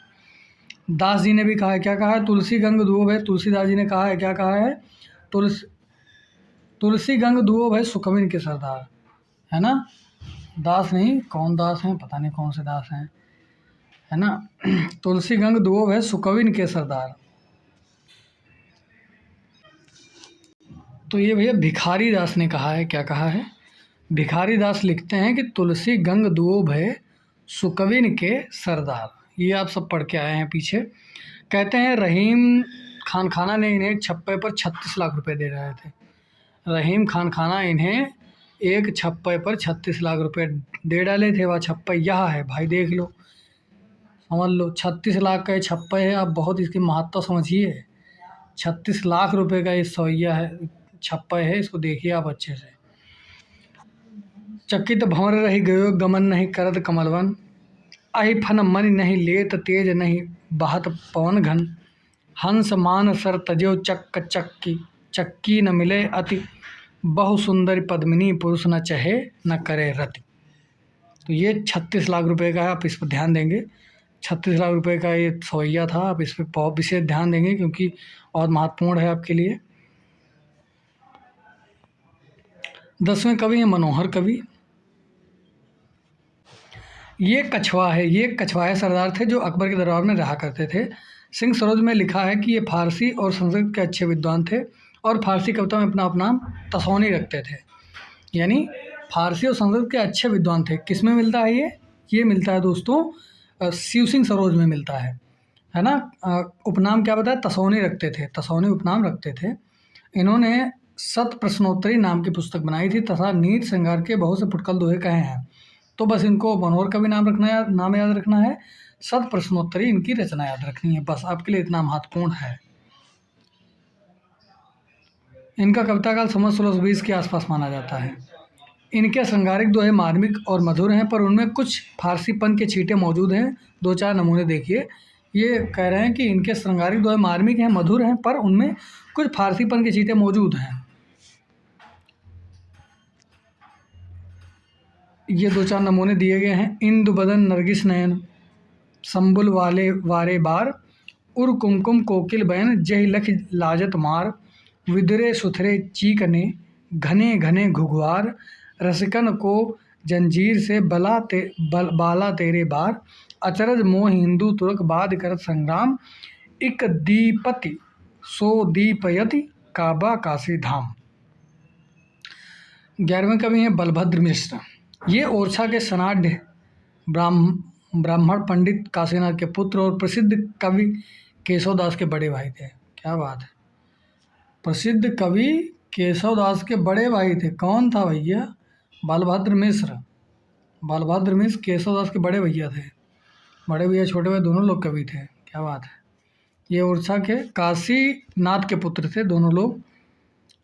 तो पूछा जा सकता है कि केशवदास के बड़े भाई कौन थे कवि? वो बलभद्र मिश्र जी थे और पिताजी इनके काशीनाथ हैं। तो इनका जन्म काल संवत क्या है? 1600 के लगभग माना जाता है ना। 1657 माइनस को तो 1555 केशवदास का जन्म माना जाता है। तो आसपास ही हैं ये भी, बलभद्र मिश्र भी। सन में याद करोगे तब, है ना। संवत लिखा हुआ 1657 माइनस करोगे तो वही 1550 के आसपास होगा। इनका नक्सिक श्रृंगार का एक प्रसिद्ध ग्रंथ है। नक्सिक इनका प्रसिद्ध श्रृंगारिक ग्रंथ है। इनमें इन्होंने नायिका के अंगों का वर्णन, उपमाम, उत्प्रेक्षा, संदेह, अलंकारों का प्रचुर विधान द्वारा ये केशवदास के समकालीन या पहले के उन कवियों में गिने जाते चित्त रीत के अनुसार काव्य रचना की प्रवृत्ति हो रही थी। यानी जो चित्तानुसार रीत में प्रवृत्त थे, काव्य रचना की प्रवृत्ति हो रही थी। संवत 1891 में गोपाल कवि ने बलभद्रकृत नक्सिक की एक टीका लिखी है जिसमें उन्होंने बलभद्र के 3 ग्रंथों का उल्लेख किया है। बलभद्र के 3 ग्रंथ कौन कौन से उल्लेख किए हैं गोपाल कवि ने? क्या लिखा है? बलभद्री व्याकरण, हनुमान नाटक और गोवर्धन सत्सई टीका। क्या है? बलभद्री व्याकरण, हनुमान नाटक और गोवर्धन सत्सई टीका। पुस्तकों की खोज में इन्होंने दूषण विचार नाम का एक ग्रंथ मिला जिनमें काव्य दोषों का निरूपण किया है। काव्य दोषों का निरूपण किया है। नक्सिक के 2 कवित्व उद्धृत किए जाते हैं। उदाहरण मैंने लिखे नहीं है क्योंकि वो इतने महत्वपूर्ण है नहीं, आप पुस्तक देख सकते हैं। 12वें कवि जमाल हैं। यह भारतीय काव्य परंपरा से पूर्ण परिचित कोई सहृदय मुसलमान कवि थे जिनका रचना काल संवत 1627 सम्मान किया गया है। जमाल कवि बस आपको इतना याद रखना है, और मुसलमान परंपरा में कवि हुए हैं। तो इनके नीति और श्रृंगार के दोहे राजपूताने की ओर से बहुत जनप्रिय हैं। इनके जो नीति और श्रृंगार के दोहे हैं वो राजपूताने की बहुत जनप्रिय हैं। वहाँ के जो लोग राजपूताने के लोग हैं वो बहुत प्रसिद्ध हैं। जमाल के क्या हैं दोहे जो हैं, श्रृंगार के दोहे, भावों की व्यंजना बहुत ही मार्मिक है पर सीधे ढंग पर कही गई हैं। इनका कोई ग्रंथ तो नहीं मिलता है, जाहिर सी बात है ग्रंथ कैसे मिली, पर कोई संग्रहित दोहे मिलते हैं। सहृदय के अतिरिक्त इनमें बड़ा शब्द क्रीड़ा की निपुणता भी थी, इसमें संदेह है। इन्होंने कुछ पहेलियाँ भी अपने दोहों में रखी हैं, नमूने दिए जाते हैं। पूनम चांद कुसुम रंग, नदी तीर हुम डाल, रेत भीत भुड़ ली पढ़ो, ए वीर नहीं जमाल। तो इनके दोहों को समझने के लिए इनके लास्ट में इनका नाम जमाल लिखा है। आप सब पुस्तक खोलेंगे उसमें जमाल नाम पाएंगे आप। इनका नाम खुद जमाल है, इसलिए ये कमाल है। ठीक, तो आपको जमाल नाम याद रखना है तो उनको जमाल याद हो जाएंगे आपको। दोहे में इनका नाम ज़रूर यहाँ पे लिखा होगा साइड में, तो इससे आप पहचानेंगे जमाल की कविता है ये। ठीक, बहुत महत्वपूर्ण है नहीं, इसलिए आगे चलते हैं। केशवदास, ये सनाढ़ ब्राह्मण कृष्णदत्त के पौत्र और काशीनाथ सिंह के पुत्र थे। ऊपर पढ़ के आए हो आप, बलभद्र इनके बड़े भाई थे, है ना, ऊपर बताया गया आपको है। तो इनके बाबा कौन से थे? कृष्णदत्त थे, और इनके पिता क्या थे? काशीनाथ जी थे। इनके भाई बलभद्र जी जो बड़े भाई थे, इनका जन्म संवत 1612 में और मृत्यु 1674 के आसपास हुई थी। ओरछा नरेश महाराजा राम सिंह के बड़े भाई इंद्रजीत सिंह की सभा में रहते थे। ये बहुत महत्वपूर्ण तथ्य आपके लिए है। ये पूछता है कि केशवदास किसके दरबारी कवि थे? तो इंद्रजीत सिंह के ओरछा के नरेश जो थे, ओरछा के महाराजा नरेश राम सिंह के भाई इंद्रजीत सिंह थे। राम सिंह थे और इंद्रजीत सिंह थे, तो इंद्रजीत की सभा में रहते थे, जहाँ इनका बहुत सम्मान था, मान था। इनके घराने में बराबर संस्कृत के अच्छे पंडित होते आए थे। यानी इनके खानदान में जो इनकी परंपरा में थे वो संस्कृत के प्रकांड विद्वान थे, पंडित होते थे। इनके बड़े भाई बलभद्र में इस भाषा के अच्छे कवि थे, ऊपर बता चुके हैं। इस प्रकार की परिस्थिति में रहकर अपने समय के प्रधान साहित्य शास्त्रज्ञ कवि माने जाते हैं। साहित्य शास्त्रज्ञ कवि माने जाते हैं, प्रधान साहित्यिक शास्त्रज्ञ कवि। इनके आविर्भाव काल के कुछ पहले ही रस अलंकार आदि काव्यांगों के निरूपण की ओर कुछ कवियों का ध्यान जा चुका था। यानी इनके पहले जो कवि थे वो रस अलंकार आदि काव्यांगों के निरूपण की ओर ध्यान था कवियों का, तो वो भी इसी परंपरा में शामिल हो गए। यह स्वाभाविक भी था क्योंकि हिंदी काव्य रचना प्रचुर मात्रा में हो चुकी थी। लक्ष्य ग्रंथों के उपरांत ही लक्षण ग्रंथों का निर्माण होता है। केशवदास जी संस्कृत के पंडित थे, अतः शास्त्रीय पद्धति से साहित्य चर्चा का प्रचार भाषा में पूर्ण रूप से करने की इच्छा इनके स्वाभाविक थी। कहते हैं केशवदास जी संस्कृत के पंडित थे। अब भैया संस्कृत प्रकांड विद्वान तो थे ही, ये तो जाहिर सी बात है। अतः शास्त्रीय पद्धति से साहित्य चर्चा का प्रचार भाषा में पूर्ण रूप से करने की इच्छा इनके लिए स्वाभाविक था। अब जब जो चीज़ आपने सीखी है तो जाहिर सी बात है उसी में कुछ करोगे, है ना। तो अब मान लो आपने इंग्लिश बहुत अच्छे जानते होंगे, साहित्य पढ़ा है, तो आप इंग्लिश में कविताएं लिख सकते हैं। अगर आप हिंदी जानते हैं हिंदी में कर सकते हैं, आप अगर उर्दू जानते हैं तो उर्दू में गज़ल लिखेंगे। तो जो जिस भाषा को ग्रहण करता है उसी में वो करने का प्रयास करता है। तो केशवदास जी को संस्कृत आती थी, पंडित विद्वान थे उसके। शास्त्रीय पद्धति से साहित्य चर्चा का भाषा में इन्होंने पूर्ण रूप से इच्छा के लिए स्वाभाविक थी, मतलब ये तो स्वभावता था कि ये इसी में लिखेंगे कुछ ना कुछ। केशवदास के पहले संवत 1598 में कृपाराम थोड़ा रस निरूपण कर चुके थे, यानी कृपाराम की बात कर ही चुके हम लोग हैं। 1598 में कृपाराम रस निरूपण की बात कर चुके थे। इसी समय चरखारी के मोहनलाल मिश्र ने श्रृंगार सागर नाम का एक ग्रंथ श्रृंगार संबंधी लिखा है। चरखारी के मोहनलाल मिश्र ने क्या लिखा है? श्रृंगार सागर। क्या लिखा है? श्रृंगार का सागर लिख दिया। किसने? चरखारी के मोहनलाल ने। नरहर कवि के साथ अकबरी दरबार में कर्नेश कवि ने कर्णाभरण, श्रुतभूषण और भूपभूषण नाम के 3 अलंकार संबंधी ग्रंथ लिखे थे। तो अलंकार संबंधी कर्नेश कवि ने क्या क्या लिखा था? अकबर के दरबार में कहे जाने वाले कर्नेश कवि क्या क्या लिखे थे? कर्णाभरण, है ना, श्रुतभूषण और भूपभूषण। कर्णाभरण, श्रुतभूषण, भूपभूषण, है ना। तो इन तीनों ग्रंथों को याद रखना कर्णेश कवि के हैं, जो कि अलंकार संबंधी ग्रंथ है। इस पे आपको विशेष ध्यान देना है ना। बस आप एक बार पढ़ लेंगे, अगर आप नोट कर रहे हैं तो अवश्य नोट करें इसको अलग से। बस कर्णेश कवि डालना है। अकबर के दरबारी कवि थे कर्णेश कवि, कर्णाभरण, श्रुतभूषण और भूभूषण, इनके 3 ग्रंथ हैं जो अलंकार संबंधी हैं। ऐसे पूछ सकता है कि बताइए कि कर्णाभरण या श्रुतभूषण नाम की जो रचना है कर्णेश कवि की, वो किस ग्रंथ, कौन सा ग्रंथ है? वो अलंकार संबंधी ग्रंथ हैं। अलंकारों पे 3 ग्रंथ लिखे हैं, है ना। अब भूषण माने तो अलंकार जानते हैं, भूषण माने अलंकार होता है। एक तो कर्णाभरण, कर्ण में आभूषण पहने जाते हैं तो कर्णाभरण, श्रुतभूषण, भूषण में अलंकार सुनने वाला भूषण, भूभूषण राजाओं का अलंकार है ना, तो अलंकार संबंधी ग्रंथ था कर्णेश कवि का। आगे चलते हैं। पर अब तक किसी कवि ने संस्कृत साहित्य शास्त्र में निरूपित काव्यांगों का पूरा परिचय नहीं कराया था। यह काम केवल केशवदास ने किया है। ये काव्य में अलंकार का स्थान प्रधान समझने वाले चमत्कारवादी कवि थे। ये काव्य में अलंकार का स्थान प्रधान समझने वाले, ये कहते हैं, ऐसा कहते हैं शुक्ल जी कि काव्य में अलंकार को सर्वश्रेष्ठ बताते थे। चमत्कारवादी कवि इसीलिए थे, है ना। सिर्फ अलंकार को काव्य का तत्व मानते थे, प्रधान तत्व मानते थे। जैसा कि इन्होंने स्वयं कहा है, क्या कहा है? यद्यपि सुजाति सुलक्षणी सुबरन सरस सुव्रत भूषण बिनु न बिराजई कविता बनिता मित। यानी यद्यपि सुधा सुलक्षणी, जो सुंदर स्त्री होती है वो सुबरन सरस सुव्रत, वो सुंदर आभूषणों से ही सुंदर लगती है। भूषण बिनु न बिराजई, भूषण माने बिना अलंकारों के कविता अच्छी ही नहीं बनेगी। जिस तरीके से एक स्त्री आभूषण ग्रहण करके सुंदर लगती है, उसी प्रकार कविता में भी जब हम अलंकार यानी उसमें भी सौंदर्य बढ़ाएंगे तो कविता अच्छी लगेगी। कहने का प्रयास ये कर रहे हैं। अपनी इसी मनोवृत्ति के कारण इन्होंने भामा, उद्भट, दंडी आदि प्राचीन आचार्यों का अनुसरण किया है। यानी इनकी जो मनोवृत्ति है उसके अनुसार क्या किया? भामा, उद्भट, दंडी यानी अलंकारवादी आचार्य थे, है ना। आप सब जानते हैं, काव्य साथ पढ़े होंगे, तो पढ़े क्या होंगे, पढ़ ही रहे होंगे। भामा, उद्भट और दंडी आदि प्राचीन आचार्यों का अनुसरण किया है, जो रस, रीति आदि सब कुछ अलंकार के अंतर्गत लेते थे। साहित्य शास्त्र को अधिक व्यवस्थित और समुन्नत रूप में लाने वाले मम्मट, आनंदवर्धनाचार्य और विश्वनाथ का नहीं। अलंकार के सामान्य और विशेष 2 भेद करके इन्होंने उसके अंतर्गत वर्णन की प्रणाली ही नहीं, वर्णन के विषय भी लिए हैं। अलंकार शब्द का प्रयोग इन्होंने व्यापक अर्थ में किया है। वास्तविक अलंकार इसके भीतर विशेष अलंकार ही हैं। अलंकारों के लक्षण इन्होंने दंडी के काव्यदर्श तथा बहुत सी बातें अमरचरित, काव्यकल्प, लतावृत्ति और केशव के मिश्रकृत अलंकार शेखर से ली हैं। केशव मिश्रकृत के लिए अलंकार शेखर से और अमर रचित काव्य कल्प लतावृत्ति से लिया है इन्होंने। कहाँ से लिया है? अलंकार का विशेष अलंकार कहाँ से लिया है? दंडी के काव्यदर्श से लिया है।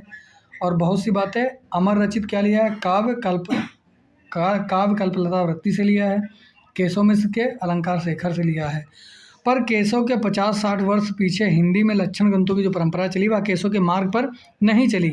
काव्य के स्वरूप के संबंध में तो वह रस की प्रधानता मानने वाले काव्य प्रकाश और साहित्य दर्पण के पक्ष पर ही रहीं, और अलंकारों के निरूपण में उसने अधिकार चंद्रालोक और कुवलयानंद के अनुसरण पर किया है। इसी से केशव के अलंकार लक्षण हिंदी में प्रचलित अलंकार लक्षणों से नहीं मिलते। केशव के अलंकारों पर कवि प्रिया और रस पर रसिक प्रिया लिखी है। क्या लिखा है कि एक तो कवि प्रिया लिखा है, किस पे लिखा है? अलंकारों को लेकर, और रस पर यानी कि अलंकार लक्षणों से नहीं मिलते हैं। केशव ने अलंकारों पर कवि प्रिया और रस पर रसिक प्रिया लिखी है। इन ग्रंथों में केशव का अपना विवेचन कहीं नहीं दिखाई पड़ता है, यानी स्वयं का विवेचन का नहीं है, क्योंकि उन्होंने परंपरा से प्राप्त किया है। सारी सामग्री कई संस्कृत ग्रंथों से ली हुई मिलती है। नामों में अवश्य कहीं थोड़ा हेरफेर मिलता है, मतलब नाम में हेरफेर कर दिए हैं, जिससे गड़बड़ी के सिवा और कुछ नहीं हुआ है। उपमा के जो 22 भेद केशव ने रखे हैं, यानी उपमा अलंकार के जो 22 भेद रखे हैं केशव ने रखे हैं, उनमें 15 ज्यों के त्यों दंडी के लिए हैं। यानी जो उपमा अलंकार जो इन्होंने प्रयोग किया है, जो 22 भेद किए हैं केशव ने, उसमें 15 तो ज्यों के त्यों दंडी से लिए हैं, 5 केवल नाम भर बदल दिए गए हैं।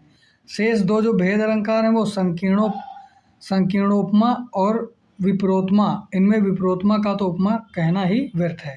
यानी आलोचना करते हुए शुक्ल जी बता रहे हैं ये केशवदास जी के बारे में कि भाई जो 22 उपमा अलंकारी दीन है। उम्मा से ने 15 तो ही दंडी से ने उठा ली ने, जो दंडी प्रयोग करें अलंकार वही 15 रख दीन है। 5 केवल नाम बदल दीन है। भाई नाम बदलने से क्या होता है, कॉपीराइट क्लेम तो लगेगा इन पे।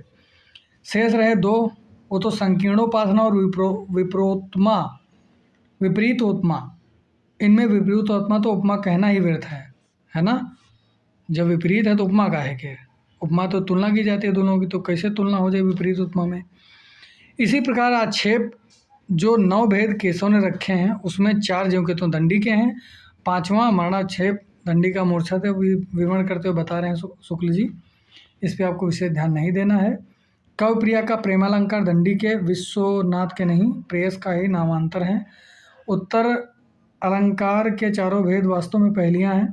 कुछ भेदों को दंडी से लेकर केशव ने उनका और भी समझा है। केशव के रचे 7 ग्रंथ मिलते हैं, बस इस यहाँ पे आपको ध्यान देना है।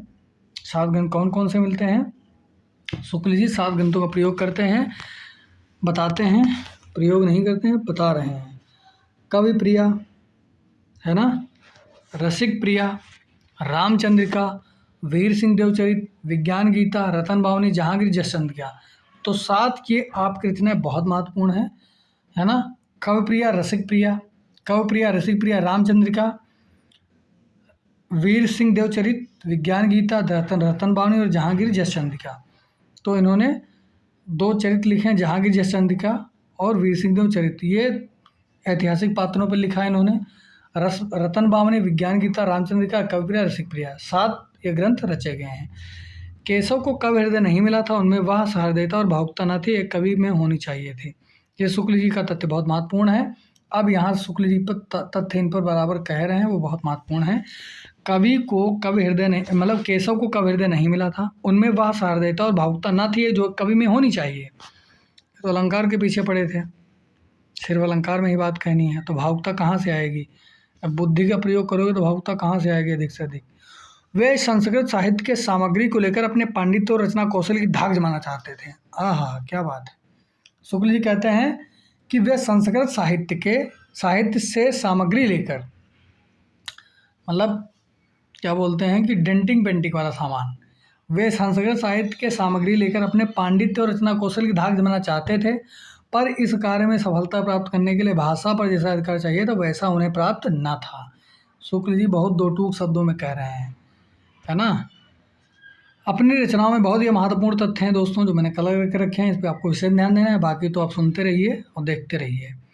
अपनी रचनाओं में उन्होंने संस्कृत काव्यों की उक्तियों, अब ये दोस्त तथ्य इसलिए महत्वपूर्ण हैं दोस्तों क्योंकि आप कोई भी एग्ज़ाम देंगे, चाहे आप टीजीटी पीजीटी दे रहे हों या आप असिस्टेंट प्रोफेसर का दे रहे हों या आप, हालांकि नेट जेआरएफ में तो ऐसा नहीं है, पर जो आप अन्य कोई भी एग्ज़ाम दे रहे हैं उसमें ये तथ्य आपको लिखने पड़ेंगे, और आप लिखेंगे नहीं आपका उत्तर महत्वपूर्ण नहीं माना जाएगा। केशव के बारे में बात हो रही है और शुक्ल जी का आप कोट ना करें तो ये बिल्कुल मज़ा नहीं आएगा। तो इनको आप अलग से भी नोट कर सकते हैं, अलग से भी इन तथ्यों को लिख सकते हैं, क्योंकि मैंने तो अलग से बता ही दिया, आपकी भी कुछ जिम्मेदारी है। अपनी रचनाओं में उन्होंने संस्कृत काव्यों की उक्तियाँ लेकर भरी हैं, पर उन उक्तियों को स्पष्ट रूप से व्यक्त करने में उनकी भाषा बहुत कम सामर्थ्य है।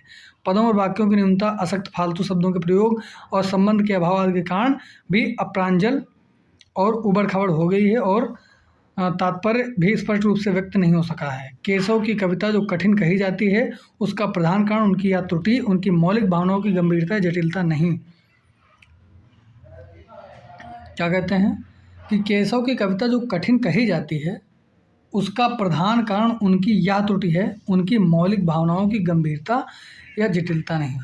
यानी इनकी यह त्रुटि है, उनकी मौलिक भावनाओं की गंभीरता जटिलता नहीं है, ये उनकी प्रधान त्रुटि मानते हैं शुक्ल जी।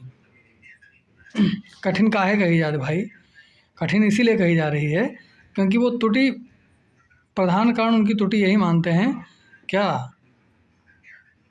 कि उनकी मौलिक भावना गंभीरता जटिलता नहीं है, मौलिक रूप से गंभीर भावनाओं को गंभीरता से नहीं लेते हैं। रामचंद्रिका में प्रसन्न राघव, हनुमान नाटक, अनर्घ राघव, कादम्बरी, नेसत की बहुत सी उक्तियों का अनुवाद करके रख दिया गया है। रामचंद्रिका में भी इन्होंने क्या किया है, प्रसन्न राघव, हनुमान नाटक, अनर्घ राघव, कादम्बरी और नेसत बहुत सी उक्तियाँ जो हैं वो वहाँ से उठा करके रामचंद्रिका में प्रयोग कर दिया है। कहीं कहीं अनुवाद अच्छा न होने के कारण उक्ति विकृत हो गई है। जैसे प्रसन्न राघव के प्रियतम पदैर किंतान भूमि भागान, ये उक्ति समझ लो ली है वहाँ से, का अनुवाद पेव पद पंकज ऊपर करके केशव ने उक्ति को एकदम बिगाड़ डाला है। हाँ, जिन उक्तियों में जटिलता नहीं है, समाज शैली का आश्रय नहीं लिया गया है, उनके अनुवाद में कहीं कहीं बहुत अच्छी सफलता प्राप्त हुई है। तारीफ भी कर रहे हैं यहाँ पर भाई। जो देखो, आलोचना का मतलब सिर्फ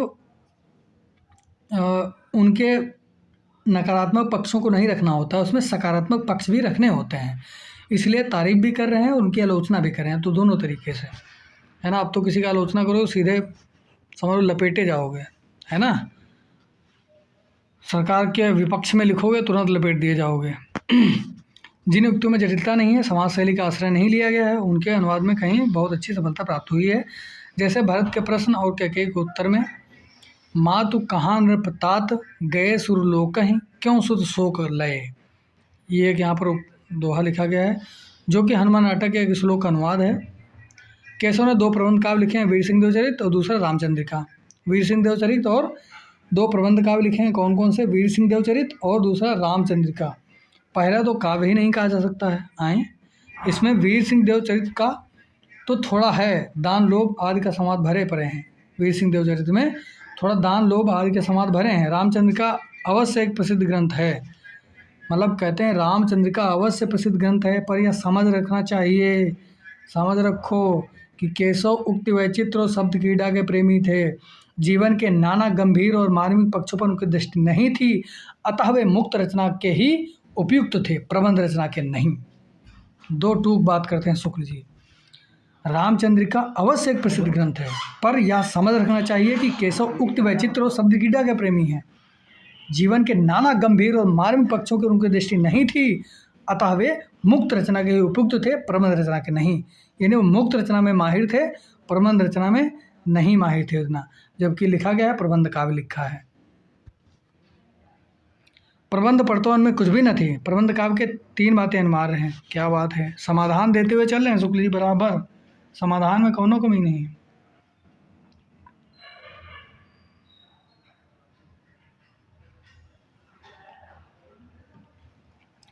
अब देखो, समाधान के लिए 3 बातें बता रहे हैं शुक्ल जी। अगर देखो, कहते हैं कि अगर किसी की आलोचना करे तो उसको उपाय बताओ, अगर किसी की समस्या उसको गिना रहे तो उसको उपाय बताओ, तो शुक्ल जी सॉल्यूशन भी दे रहे हैं। प्रबंध काव्य के लिए 3 बातें अनिवार्य हैं, वो कौन कौन सी? तीनों बातों को आपको ध्यान देना है। संबंध निर्वाह, है ना, संबंध निर्वाह अर्थात संबंध का निर्वहन होना चाहिए, तारतम्यता नहीं टूटनी चाहिए, कहने का प्रयास ये कह रहे हैं। कथा के गंभीर और मार्मिक स्थलों की पहचान हो, कथा के गंभीर और मार्मिक स्थलों की पहचान होनी चाहिए। यानी जब कोई प्रबंध कथा लिख रहे हो, काव्य लिख रहे हो, तो जहाँ पर गंभीर बात कहने वाली हो, गंभीर कथानक हो, वहाँ पर गंभीर भाषा का प्रयोग करिए, वहाँ गंभीरता लाइए। भाई आप कवि हैं तो आप शब्दों के हिसाब से गंभीरता लाएंगे ना। अब ऐसा तो नहीं कहानी सीरियस बता दोगे, कहानी बताओगे लेकिन शब्दों से बताओगे। तो शुक्ल जी कह रहे हैं पहले चीज तो संबंध निर्वाह होना चाहिए, संबंध का निर्वहन करो। लयता यानी जो उसकी क्या बोलते हैं, तारतम्यता है, लयता जो है उसको निर्वाह करो। कथा के गंभीर और मार्मिक स्थलों की पहचान करो, जहाँ पर मार्मिक पक्ष हो वहाँ मार्मिक तथ्य लेकर आओ, गंभीर बात हो गंभीर कहो। दृश्यों की स्थानगत विशेषता, और जो दृश्य हों उनकी अपनी अपनी विशेषता होनी चाहिए, उसको भी प्रकट करके लिखो।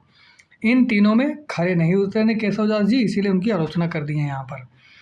संबंध निर्वाह की क्षमता केशव में न थी। अब यहाँ पर बताते हुए चलें, तीनों चीज़ों को बताते चल रहे हैं कि संबंध निर्वाह क्षमता केशव में न थी, उनकी रामचंद्रिका अलग अलग लिखे हुए वर्णों का संग्रह जान पड़ती है। उनकी जो रामचंद्रिका है भाई प्रसिद्ध तो बहुत है ना, लेकिन उसकी आलोचना एकदम बखिया उखेड़ रहे हैं शुक्ल जी। अलग अलग माफ़ी चाहते हैं। रामचंद्रिका अलग अलग लिखे हुए हैं वर्णों का संग्रह से जान पड़ती है। कथा का चलता प्रवाह न रख सकने के कारण ही उन्हें बोलने वाले पात्रों के नाम नाटकों के अनुकरण पर पद्यों से अलग से सूचित करने पड़े हैं। कहते हैं कथा का चलता प्रवाह, अब देखो प्रवाह की बात कर दी है, कथा का चलता प्रवाह न रख सकने के कारण ही उन्हें बोलने वाले पत्रों के नाम नाटकों के अंकन पर पद्यों से अलग अलग सूचित करने पड़े हैं। दूसरी बात भी केसों में कम पाई जाती है, वो कौन सी है? रामायण की कथा का केसों के हृदय पर कोई विशेष प्रभाव रहा हो, यह बात नहीं पाई जाती है। मतलब जो रामायण कथा है उसका कोई हृदय, केसों के हृदय पर कोई विशेष प्रभाव पड़ा? ना ना ना, केसों के हृदय नहीं पिघला, खाली बुद्धि का प्रयोग कर दिए हैं, यह बात नहीं पाई जाती है। उन्हें एक बड़ा प्रबंध काव्य भी लिखने की इच्छा हुई, उन्होंने उसके लिए राम की कथा ले ली। मतलब अपने आप को महान साबित करने के लिए केशवदास जी ने रामचंद्रिका लिखा, चूँकि महापात्र थे रामचंद्र जी, इसीलिए सोचा कि प्रबंधकार इन पर भी लिख देते हैं, मेरी एकदम जय जयकार होगी। लेकिन ऐसा हुआ नहीं, शुक्ल जी ही यहाँ पर सब तार तार किए दे रहे हैं, है ना। उस कथा के भीतर जो मार्मिक स्थल हैं उनकी ओर केशव का ध्यान। देखो, साहित्य को आप जब जुड़ के पढ़ेंगे, उसमें घुलेंगे, मज़ा तभी आएगा। अब ये सब पूरे तथ्य लिखे हैं, लेकिन जब आप उसमें जाएंगे, रमेंगे, मज़ा तभी आएगा। आपको शायद मैं प्रयास कर पा रहा हूँ कि आपको अच्छे से बताऊँ। तो उस कथा के भीतर भी कोई मार्मिक स्थल हैं, उनकी ओर केशव का ध्यान बहुत कम गया है। वे ऐसे स्थलों को या तो छोड़ आए हैं या फिर इतवत मात्र कहकर चलता कर दिया है। राम आदि को वन की ओर जाते समय देख मार्ग में पढ़ने वाले लोग कुछ कहलाया भी है। तो यह कि कींधो मुनि सापहत, कींधो ब्रह्म दोषरत, कींधो कऊ ठागहों। ऐसा अलौकिक सौंदर्य और सौम्य आकृति में आप सामने पाकर सहानुभूतिपूर्ण शुद्ध सात्विक भाव का उदय होता है। इसका अनुभव शायद एक दूसरे को संदेह की दृष्टि से देखने वाले नीति कुशल दरबारियों के बीच रहकर केशव के लिए कठिन था।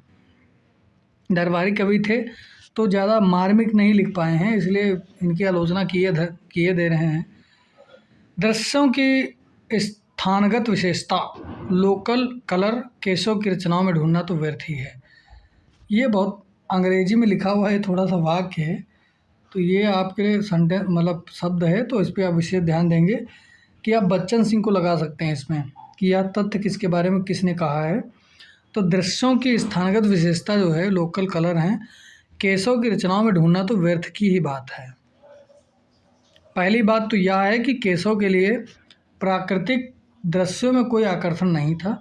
वे उनकी देशगत विशेषताओं का निरीक्षण करने क्यों जाते, है ना, कि दृश्यों में कोई विशेष आकर्षण नहीं था, उनके देश विशेषताओं का निरीक्षण करने कोई क्यों जाते। दूसरी बात यह है कि केशव के बहुत पहले से ही इनकी परंपरा एक प्रकार से उठ चुकी थी।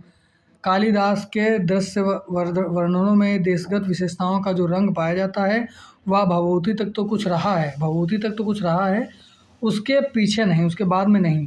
फिर तो वर्णन रूढ़ हो गए। चारों ओर फैली हुई प्रकृति नाना रूपों के साथ केशव के हृदय का सामंजस्य कुछ भी न था। अपनी इस मनोवृत्ति का आभास उन्होंने या कहकर किया है, देखे मुख भावे अन देखिए कमल चंद, ताथे मुखे सखी कमलो न चंदरी।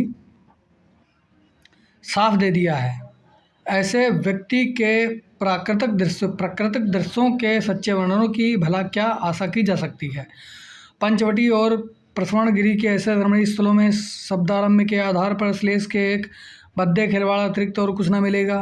केशव केवल शब्द साम्य के सहारे जो उपमान लाए हैं, उनके किसी रमणीय दृश्य उत्पन्न और सौंदर्य की अनुभूति के सर्वथा विरुद्ध बेमेल हैं। जैसे प्रलय काल पांडव, सुग्रीव, शेषनाग सादृश्य या सामर्थ्य की दृष्टि से दृष्ट वर्णन में जो उपमाएँ उत्प्रेक्षाएँ आज लाई गई हैं, वे भी सौंदर्य की भावना में वृद्धि करने की स्थान पर कुतूहल मात्र उत्पन्न करती हैं। जैसे श्वेत कमल के छत्ते पर बैठे हुए भंवरे पर यह उक्ति है, क्या कहा है, केशव राय मानो कमलासन के सिर ऊपर सोहें। केशव राय मनो कमलासन के सिर ऊपर सोहें। केशव राय मनो कमलासन के सिर ऊपर सोहें। पर कहीं कहीं रमणीय और उपयुक्त उपमान भी मिलते हैं। क्या कह रहे हैं शुक्ल जी, क्या तारीफ कर दी यहाँ पर, देखिए क्या कह रहे हैं। जनकपुर के सूर्योदय वर्णन में, जिनमें कपालिक काल को छोड़कर और सब उपमान रमणीय हैं, कपालिक काल को छोड़कर अन्य सारे उपमान क्या हैं, रमणीय हैं। यहाँ पर तारीफ कर दी है शुक्ल जी, बराबर तारीफ और बेइज्जती में चूक नहीं रहे यहाँ पर। सारांश यह है कि प्रबंध काव्य रचना के योग्य न तो केशव में अनुभूति ही थी न शक्ति थी। क्या बात है, क्या कहने हैं। सारांशता मतलब संक्षेप में बताए दे रहे हैं, लपेटे दे रहे हैं। प्रबंध काव्य रचना के योग्य न तो केशव में अनुभूति थी न शक्ति थी। परंपरा से चले आते हुए कुछ नियत विषयों के जैसे युद्ध सेना की तैयारी, युद्ध, सेना की तैयारी, उपवन, राजदरबार के ठाट बाट, श्रृंगार और वीर फुटकल वर्णन ही अलंकारों के भरमार के साथ वे करना जानते थे। इसी से वह बहुत से वर्णन यूं ही बिना अवसर का विचार किए वे भरते गए। वे वर्णन वर्णन के लिए करते थे, ना कि प्रसंग अवसर की अपेक्षा से। कहीं कहीं तो उन्होंने उचित अनुचित की भी परवाह नहीं की, जैसे भरत की चित्रकूट यात्रा के प्रसंग में सेना की तैयारी और तड़क भड़क कर वर्णन कर दिया है। अनेक प्रकार से रूखे सूखे उपदेश भी बीच बीच में दिन रखना वे नहीं भूलते थे। दान महिमा लोभ निंदा के लिए वे तो प्रायः जगत निकाल लिया करते थे। उपदेशों का समावेश दो एक जगह तो पात्र के बिना विचार किए बिना अत्यंत अनुचित भद्दे रूप में किया गया है, जैसे वन जाते समय राम की अपनी माता कौशल्या को पतिव्रता का उपदेश देना। रामचंद्रिका के लंबे चौड़े वर्णों को देखने से स्पष्ट लक्षित होता है कि केशव की दृष्टि जीवन के गंभीर और मानविक पक्ष पर न थी। कई बार ये बता रहे हैं, उनका मन राशि ठाट बाट तैयारी, नगरों की सजावट, चहल पहल आदि के वर्णनों में विशेष लगता था।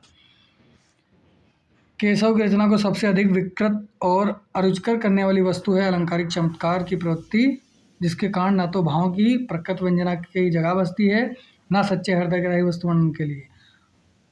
क्या बात है, ये लपेट दिए यहाँ पर, अच्छा सा लपेटते हैं शुक्ल जी। केशवदास को अच्छे से लपेट रहे हैं। क्या कह रहे हैं कि केशव की रचना को सबसे अधिक विकृति और अरुचिकर करने वाली वस्तु है कौन सी?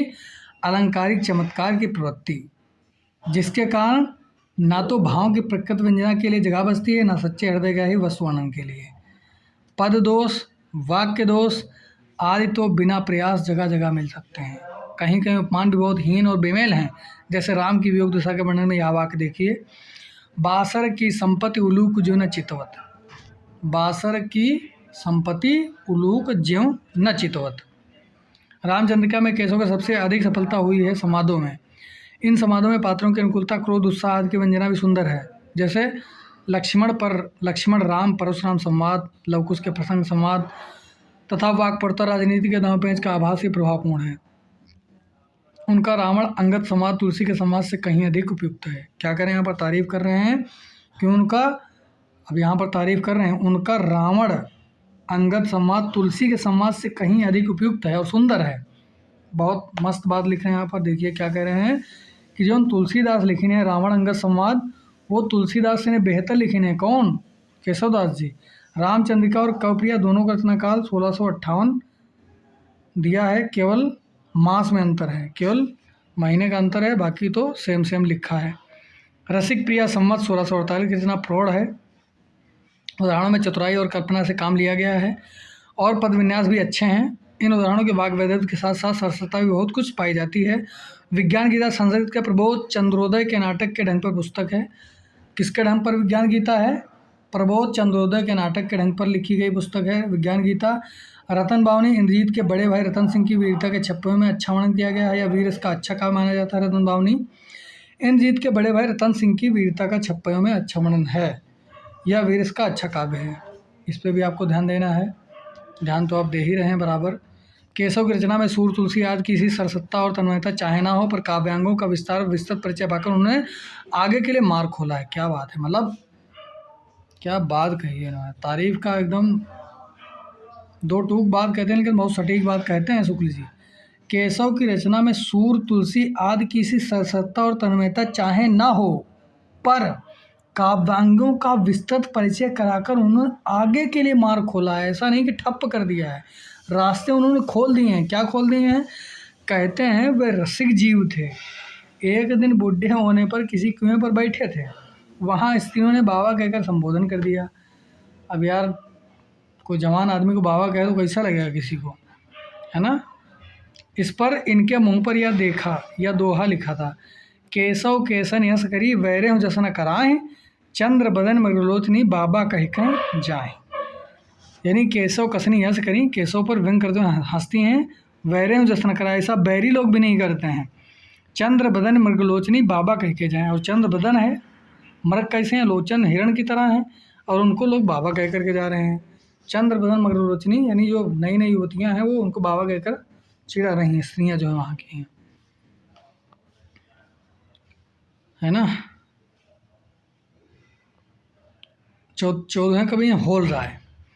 यह ब्रह्म भट्ट अकबर के समय में हरिवंश राय के हित हरिवंश राय के आश्रित थे और कभी कभी शाही दरबार में भी जाया करते थे। शाही दरबार में जाया करते थे। इन्होंने अकबर से कुछ ज़मीन पाई थी जिन्हें होलपुर गांव बसाया था। तो अकबर से कुछ ज़मीन पाई थी तो वहाँ पर उन्होंने अपना होलपुर नामक गांव बसाया था। कहते हैं गोस्वामी तुलसीदास ने इन्हें अपना लोटा दे दिया था, जिस पर उन्होंने कहा था, अब लोटा देना बड़ी बात, क्योंकि लुटिया दे दो अपनी तो बड़ी बात है। लोटक मतलब इज्जत है ना। पहले क्या होता था, लोटक मतलब इज्जत देना है ना, अपनी जात में शामिल करना। लोटा तुलसीदास को 1,00,000 टका को मोल। आहा हा, क्या बात है, 1,00,000 टके का लोटा दिया था।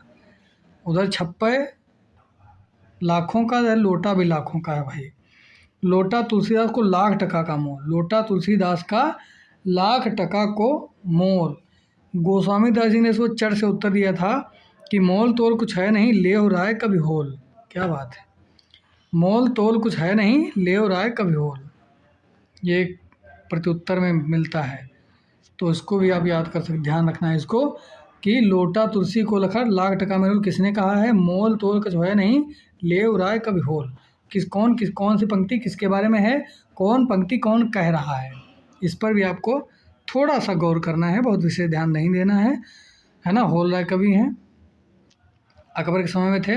इनकी जनाब पुष्ट होती है, ज्ञान पड़ता है कि ये केवल राजाओं और रईसों के विरुद्धावली का वर्णन किया करते थे, जिसमें जनता के लिए विरुद्धावली के सभी कोई बखान कर रहा है। उस समय आकर्षण नहीं था। इनकी रचना सुरक्षित रहती है। अकबर के दरबार की प्रशंसा में इन्होंने कवित्व लिखा है। अब कवित्व इनका बहुत महत्वपूर्ण, इसको देख लेंगे हम लोग। दिल्ली ते न तख्त हुए हैं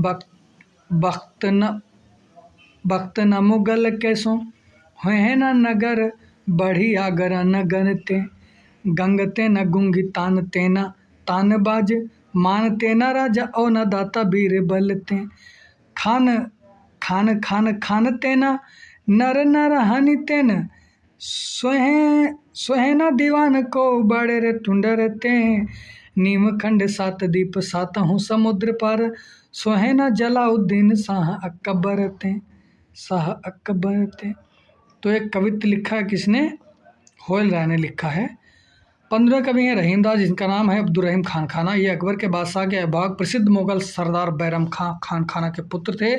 इनका जन्म 1610 में ठहरता है। ये संस्कृत, अरबी और फारसी के पूर्ण विद्वान और सिंधी काव्य के पूर्ण मर्मज्ञ कवि थे। ये दानी और परोपकारी ऐसे थे कि अपने समय के कर्ण माने जाते थे। क्या बात है, कौन, रहीम दास जी अपने समय के कर्ण माने जाते थे। इनकी दानशीलता हृदय की सच्ची प्रेरणा के रूप में थी। कीर्ति का कामना से इन्होंने कोई संपर्क न था, यानी इस कीर्ति को विशेष सम्मान नहीं था इनका। इनकी सभा विद्वानों से भरी थी, कवियों का सदा भरी रहती थी। गंग कवि को इन्होंने एक बार 36 लाख रुपए दे डाले थे। भैया 36 लाख रुपये दही डली हो, मंत्री हो, किसी के दरबार में हो, कवि गंग को इन्होंने 36 लाख रुपए दे डाले थे। अकबर के समय में ये प्रधान सेनानायक और मंत्री रहे भैया, तो क्या बात है, जब मंत्री हो तो कुछ भी उठा के दे सकते हो, है ना, पूरा राज्य दे सकते थे। 36 लाख रुपए तो मामूली बात है। अकबर के समय ये प्रधान सेनानायक और मंत्री और अपने बड़े बड़े युद्धों में भेजे गए थे, यानी ये युद्ध में भी निष्णात थे, युद्ध करना ये जानते थे बहुत अच्छे से, इसलिए इनको मंत्री पद सौंप दिया गया था। कविता भी करते थे और क्या बात है भाई, सैनिक भी कभी हो सकता है, ऐसा नहीं है। अपनी अवस्था के अनुभव की व्यंजना उन्होंने दोहे में दी है। अब देखो ये बहुत महत्वपूर्ण है आपके लिए, बहुत सटीक बात लिख रहे हैं रहीम दास जी। तबही लो जीवो भलो देवो होय न धीम जग में रहिवो कुचित गति उचित न होय रही। कहते हैं तभी तक जीना ठीक लगता है जब तक दान देते रहो, दान करते रहो। जग में रहिवो कुचित गति उचित न होय रही, और कुंचित होकर रहेंगे, सब चाहते हुए रहेंगे तो कुछ मज़ा ही नहीं रहेगा। कोई भी कुछ मांग रहा है तो उसको शौक़ से, जो कोई अगर आप योग्य हों देने के तो आप अवश्य उसकी मदद करिए। आप भले आपके मित्र हों, दोस्त हों, किसी भी तरीके का यदि आप सक्षम हैं किसी चीज़ में तो आप सहयोग करिए, अवश्य योगदान करिए। तब हूँ ल जीवो बोले देवो हो नधीम। अगर आप देने योग्य हैं तो अवश्य अपने मित्रों की, अपने सखाओं की, अपने यार दोस्तों की, सबकी मदद करते हैं, उसमें क्या ही दिक्कत है अगर आप योग्य हैं तो, अन्यथा नहीं। अब घर में नहीं अम्मा बुझाने चली, खुदा है ना, दूसरे के दान दे रहे हो, है ना। ये भी ज़रूरी चीज़ें हैं। जल्दी JRF हो जाओ भाई, JRF हो जाना जब तो अवश्य अपने उस मित्रों से ज़रूर फ़ोन करके पूछना कि भाई तुमको पैसे की ज़रूरत तो नहीं है। आपके मित्र ऐसे होंगे जो गांव घर पे इधर उधर रहते होंगे या तैयारी में लगे होंगे, तैयारी में लगे हैं। ज़रूरी होता है दोस्तों की मदद करना, अच्छी बात है। बाहर सभी लोग संघर्ष कर रहे हैं, किसी का जेआरएफ हो जाता है तो अवश्य मदद करें उसकी, है ना। तो आप जेआरएफ हो जाएंगे, 40,000 कमाने लगेंगे तो ज़रूर मदद करें अपने दोस्तों की। तो बहुत अच्छी बात होती है अपने दोस्तों को बराबर खींच करके रखना साथ में। भाई पढ़ते रहो, कोई दिक्कत हो तो बताना, क्योंकि मैं तो सेटल हो ही गया हूँ, आप भी सेटल हो जाइए। संपत्ति के समय में जो लोग सदा घेरे रहते थे, विपत्ति आने पर उनमें अधिकांश किनारा खींचते हैं। इस बात का द्योतक या दोहा है, ये रहीम दर दर फिरें मांग मधुकरी खाएं, यारों यारी छाड़िए अब रहीम बेनाएं। ये शुक्ल जी यहाँ पर रहीमदास जी लिख रहे हैं। कहते हैं कि इसी दिन दशा में उन्होंने एक याचक ने आकर घेरा, उन्होंने यह दोहा लिखकर उसे रीवा नरेश के पास भेज दिया। चित्रकूट में रम रहे रहीमन अवध नरेश, जा पर विपदा परते है सो आवत यही देश। मतलब जिस पर विपत्ति पड़ती है वो इस देश में जरूर आता है। चित्रकूट में रम रहे रहीमन अवध नरेश, जा पर विपदा परते है सो आवत यही देश। रीवा का नरेश को पत्र भेज दिया था जब इनकी दीन दशा हो गई थी, मतलब दीन दशा में होंगे, याचक मांगने आ गया, तो रीवा के नरेश को पत्र लिख दिया था कि चित्रकूट में रम रहे रहीमन अवध नरेश, जा पर विपदा परत है सो आवत यही देश। तो रीवा नरेश ने याचक को 1 लाख रुपए दिए थे, मतलब ये लिख करके भेजा तो रीवा के ने दो याचक को 1 लाख रुपए दे दिए थे। गोस्वामी तुलसीदास ने भी इनका बड़ा स्नेह था। ये जनश्रुति कि एक बार ब्राह्मण अपनी कन्या के विवाह के लिए धन न होने से घबराए हुए थे, गोस्वामी जी के पास आया। गोस्वामी जी ने उसे रहीम के पास भेजा और दोहे की पंक्ति लिखकर भेज दिया, सुरतीय नर्तीय नागतीय यह चाहत सब कोई। सुरतीय नर्तीय नागतीय यह चाहत सब कोई, ये कौन लिखा है? तुलसीदास ही लिख रहे हैं। तुलसीदास के पास कोई एक क्या लिखा है कि कोई मतलब एक ब्राह्मण गया होगा अपनी कन्या के विवाह के लिए, उसके पास धन नहीं होगा, तो कहा भाई तुलसीदास के पास जाते हैं, कोई योगदान बताओ, कोई उपाय बताओ भाई, कोई बैंक में किसी को जानते हो तो भाई लोन ही दिलवा दो, है ना। जब तुलसीदास जी के पास गए तो कहा बैंक तो नहीं है लेकिन मेरे मित्र एक धनाढ़ हैं, मंत्री हैं, उनसे संपर्क करिए। तो उन्होंने रहीम दास के पास एक पत्र लिख के भेजा दोहे में, सुरतीय नर्तीय नागतीय यह चाहत सब कोय। तो रहीम दास ने उस ब्राह्मण को बहुत सा द्रव्य देकर विदा किया और दोहे की दूसरी पंक्ति इस प्रकार पूरी करके भेजा है कि गोद लिए हुलसी फरें तुलसी सो सुत होए। गोद लिए हुलसी फिरें तुलसी सो सुत होए। रहीम ने बड़ी बड़ी चढ़ाइयाँ की थी और मुग़ल साम्राज्य के लिए न जाने कितने प्रदेश जीते थे। इन्हें जागीर में बहुत बड़े बड़े सूबे और गढ़ मिले थे। संसार का इन्हें बड़ा गहरा अनुभव था। ऐसे अनुभवों को मार्मिक पक्ष को ग्रहण करके भावुकता इनमें अद्वितीय थी। यह तथ्य आपके लिए बहुत महत्वपूर्ण है दोस्तों। कह रहे हैं कि संसार का इन्हें बड़ा गहरा अनुभव था, है ना। ऐसे अनुभवों के मार्मिक पक्ष को ग्रहण करने की भावुकता इनमें अद्वितीय थी और मार्मिक पक्षों को बहुत अच्छे से ग्रहण करते थे। भावुकता भी इनमें अद्वितीय थी। अब एक सैनिक भी थे लेकिन एक भावुक सैनिक था, है ना। भावुकता भी इनमें अधिक थी। विपरीत एकदम दोनों गुण थे इनमें। उन्होंने अपने उदार और ऊंचे हृदय को संसार के वास्तविक व्यवहारों के बीच रखकर उन्होंने संवेदना उन्होंने प्राप्त की। कहते हैं अपने उदार और ऊंचे हृदय को संसार के वास्तविक व्यवहारों के बीच रखकर संवेदना को इन्होंने प्राप्त की और उनकी व्यंजना अपने दोहे में व्यक्त की है। तुलसी के वचनों के समान ही रहीम के वचन भी हिंदी भाषी भूभाग सर्वसाधारण के मुंह पर रहते हैं। इनका कारण यह है कि जीवन के सच्ची परिस्थितियों का मार्मिक अनुभव रहीम के दोहे वृंद और गिरधर के पद्यों के समान कोरी नीत के पद्य नहीं हैं। रहीम के दोहे वृंद और गिरधर के पद्यों के समान कोरी नीत के पद्य नहीं हैं। उनमें मार्मिकता है। उनके भीतर से एक सच्चा हृदय झांक रहा है। जीवन की सच्ची परिस्थितियों के मार्मिक रूप को ग्रहण करने की क्षमता जिस कवि में होगी वही जनता का प्यारा कवि होगा। ये तथ्य आपके लिए इतना महत्वपूर्ण है, इतना कि आप कुछ कह नहीं सकते हैं। बराबर इसको नोट कर लेंगे, इसको अच्छे से पढ़ लेंगे, इसको देख लेंगे। इस पे आपको विशेष ध्यान देना, इसलिए बहुत अच्छे से मैंने लिखा है।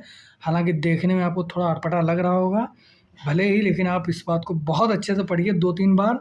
रहीम के दोहे वृंद और गिरधर के पद्यों के समान कोरी नीत के पद्य नहीं हैं। वो तो वृंद और गिरधर सिर्फ कोरी पद्य लिखे हैं, कोरी नीत के पद्य लिखे हैं, लेकिन इनमें यानी उनमें मार्मिकता है। किसमें? रहीम में। उनके भीतर एक सच्चा हृदय झांक रहा है। जीवन की सच्ची परिस्थितियों के मार्मिक रूप को ग्रहण करने की क्षमता जिस कवि में होगी जनता का प्यारा कवि वही होगा। रहीम का हृदय द्रवीभूत होने के लिए रहीम का हृदय द्रवीभूत होने के लिए कल्पना की उड़ान की अपेक्षा नहीं रखता है। वह संसार के सच्चे और प्रत्यक्ष व्यवहारों में ही अपनी द्रवीभूत होने के लिए पर्याप्त स्वरूप पा जाता है। क्या बात है, क्या बात है। रहीम का हृदय द्रवीभूत होने के लिए कल्पना की उड़ान की अपेक्षा नहीं रखता है, मतलब सिर्फ कल्पना में ही नहीं द्रवीभूत होते हैं, वह संसार के सच्चे और प्रत्यक्ष व्यवहार में ही अपने द्रवीभूत होने के लिए पर्याप्त स्वरूप पा जाता था। बर्वे नायिका भेद में अपने मनोहर और छलकते हुए चित्र हैं, वे भी सच्चे हैं, कल्पना के झूठे खेल नहीं हैं। उनमें भारतीय प्रेम जीवन की सच्ची झलक है। किसमें? बर्वे नायिका भेद में। भाषा पर तुलसी का सा अधिकार हम रहीम का भी पाते हैं। ये ब्रज और अवधि के पश्चिमी पूर्वी दोनों काव्य की भाषाओं के समान कुशल थे। ये सब महत्वपूर्ण तथ्य मैंने अलग से रखे हैं, इस पर आप विशेष ध्यान देंगे। भाषा पर तुलसी का सा अधिकार हम रहीम का भी पाते हैं। माफ़ी चाहते हैं, थोड़ा क्या बोलते हैं कि पानी की आवश्यकता है। खैर,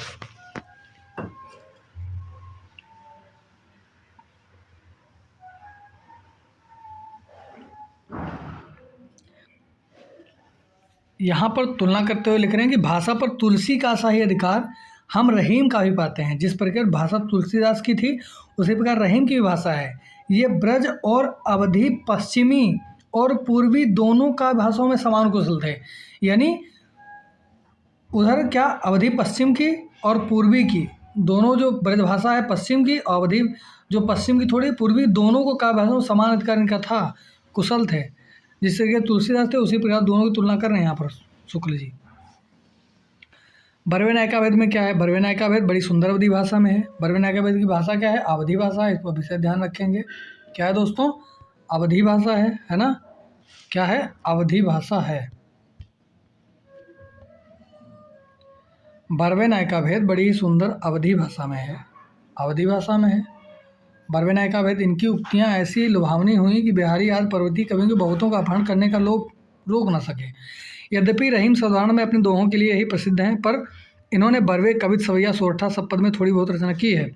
रहीम का देहावसान संवत 1682 में हुआ। अब तक इनके निम्नलिखित ग्रंथ सुने जाते हैं। कौन कौन से हैं? बहुत विशेष ध्यान रखना है। रहीम दोहावली, सतसई, बर्वे नायिका भेद जो कि किसमें है? अवधि में है। श्रृंगार, सोरठा, मदनाष्टक, रास पंचाध्यायी, है ना? रास पंचाध्यायी।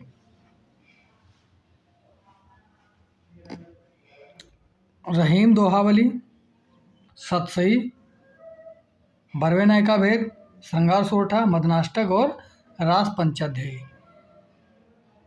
रास पंचाध्यायी ये रचना इनकी बहुत महत्वपूर्ण है। और रामचंद्रिका और रास पंचाध्यायी में थोड़ा कन्फ्यूजन हो जाता, अचानक दोनों रचनाएं मिलती हैं तो भ्रम हो जाता है। तो रास पंचाध्यायी और केशवदास किया रामचंद्रिका, इसको आप थोड़ा ध्यान देंगे। ये विकल्प में दिया होता तो हम लोग जल्दी में क्या करते हैं, समझते नहीं और क्लिक कर देते हैं, जाके क्वेश्चन टिक कर देते हैं। और ये ध्यान रखना है कि रास पंचाध्यायी और क्या बताए हैं, रामचंद्रिका और रास पंचाध्यायी का विशेष ध्यान रखना है। भ्रम उत्पन्न हो जाता है, इस पर विशेष ज्ञान इसलिए मैंने बता दिया यहाँ पर है। रास पंचाध्यायी यानी रास करने के 5 अध्याय, इस तरीके से याद कर लेंगे। रामचंद्रिका वो केशवदास की है, बस यहाँ पर ये ध्यान रखना है। रास के 5 अध्याय ऐसे याद कर लेंगे। तो मुझे तो भ्रम होता है, इसलिए मैंने सोचा कि आपको भी शायद हो, इसलिए मैंने बता दिया यहाँ पर। रहीम की दोहावली, सतसई, बर्वे नायिका भेद जो कि अवधि में है, श्रृंगार सोरठा, मदनाष्टक और रास पंचाध्यायी, इनके ये इतने ग्रंथ हैं। पर भरतपुर के सियुत महाशंकर याज्ञिक ने इनकी और भी रचनाओं का पता लगाया है। नगर शोभा, फुटकल बर्वे, फुटकल कवित, सवैया और रहीम का एक पूरा रहीम ग्रंथ रत्नावली के नाम से भी निकला है। कहा जा चुका है कि ये कई भाषाओं के विद्वाओं में पारंगत थे। इन्होंने फारसी का एक दीवान भी बनाया था। वाक़यात बाबरी का तुर्की से फारसी में अनुवाद किया गया था। वाक़यात बाबरी कहा जाता है, तुर्की से फारसी में अनुवाद किया था। बस वो आपके लिए ऊपर महत्वपूर्ण जो मैंने बता दिया वो बहुत महत्वपूर्ण है, ये उतना महत्वपूर्ण नहीं है। कुछ मिश्र रचनाएं भी इन्होंने की हैं। रहीम काव्य हिंदी संस्कृत की खिचड़ी है। और खेत कौटुकम, ये रचना महत्वपूर्ण है आपके लिए। खेत कौटुकम क्या है? खेत कौटुकम कौन सी है? खेत कौटुकम ज्योतिषी ग्रंथ माना जाता है इनका। क्या है? ज्योतिषी ग्रंथ माना जाता है। खेत कौटुकम ज्योतिषी ग्रंथ संस्कृत और फारसी की खिचड़ी है, यानी दोनों भाषाओं में, संस्कृत में भी फारसी में भी लिखा है। कुछ ग्रंथ श्लोकों की रचना में किए गए हैं। इनकी रचना कुछ नमूने दिए जाते हैं। सस्सई दोहावली से, दुर्दिन पढ़ते रहीम कहूँ, भूलत सब पहचान, सोहत नहीं बिन हानि को, जो न होए हित हानि।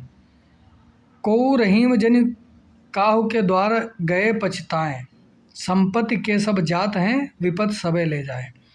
को रहीम जन काहू के द्वार गए पछताएं, संपत्ति के सब जात हैं, विपत सबे ले जाए। ज्यों रहीम गद्दीप की कुल कपूत गति सोए, ज्यों रहीम गद्दीप की, जैसे गति दीपक की होती है उस तरीके से कुल कपूत गति सोए, उसी प्रकार जो कुपुत्र पुत्र होता है, कपूत जो होता है उसकी भी गति वैसी ही होती है। बारे उजियारे लगे, बाड़े अंधेरो होए। कितनी नीत परक बात कर रहे हैं यहाँ पर शुक्ल जी, रहीम दास जी शुक्ल जी बता रहे हैं। ज्यों रहीम गद्दीप की, जिस प्रकार दीपक की गति होती है उसमें पतिंगा जो होता है, उसी प्रकार कुल कपुत्र की भी गति होती है। अगर कुपुत्र हो जाए तो उसकी भी गति वैसी होती है। बारे उजियारे लगे, बड़े तो भाई भरेगा, बड़ा होगा। बारे माने जब बड़ा होगा, बारे पे माने उजियारा लगता है। बढ़े होता, जो जो बढ़ता चला जाता है वैसे अंधेरा होता चला जाता है। अर्थात जैसे ही दीपक कंटिन्यू जलता जाएगा निरंतर, उसमें तेल कम पड़ता जाएगा और अंधेरा हो जाएगा। उसी प्रकार जब कुपुत्र जो है थोड़ा बारे में है, बारे छोटे पर, बारे यहाँ मैंने गलत बता दिया थोड़ा सा, बारे मैंने छोटे पे तो उजियार लगता है भाई, पता नहीं चलता, लेकिन जैसे जैसे बड़ा होता है तुरंत उसका चरित्र, उसके लक्षण सब कुपुत्रों जैसे होने लगते हैं, तो अंधेरा होने लगता है। तो एकदम तुलनात्मक बात यहाँ पर करके अपनी रहीमदास जी दोहा कह रहे हैं। रहीमन वे नर मर चुके, रहीमन वे नर मर चुके, जे कछु मांगन जाही, उनते पहले वे मिये, जिन मुख निकसत नाही। क्या बात है। रहीमदास जी कहते हैं वे नर मर चुके हैं, जे कुछ मांगने जाते हैं, जे कुछ मांगने जाएं, वे नर पहले ही मर गए हैं, और उनते पहले वे मरे, उनसे पहले तो वही मर गए। जिन मुख निकसत ना है, जिनके मुख से ना ही निकलता है। मांगने का भैया ये चीज़ दे दो, हाइयन ना है नहीं, सीधे मना कर दो। सबसे बढ़िया ना ही, ना घाम लगे न छाही, सबसे बढ़िया बात।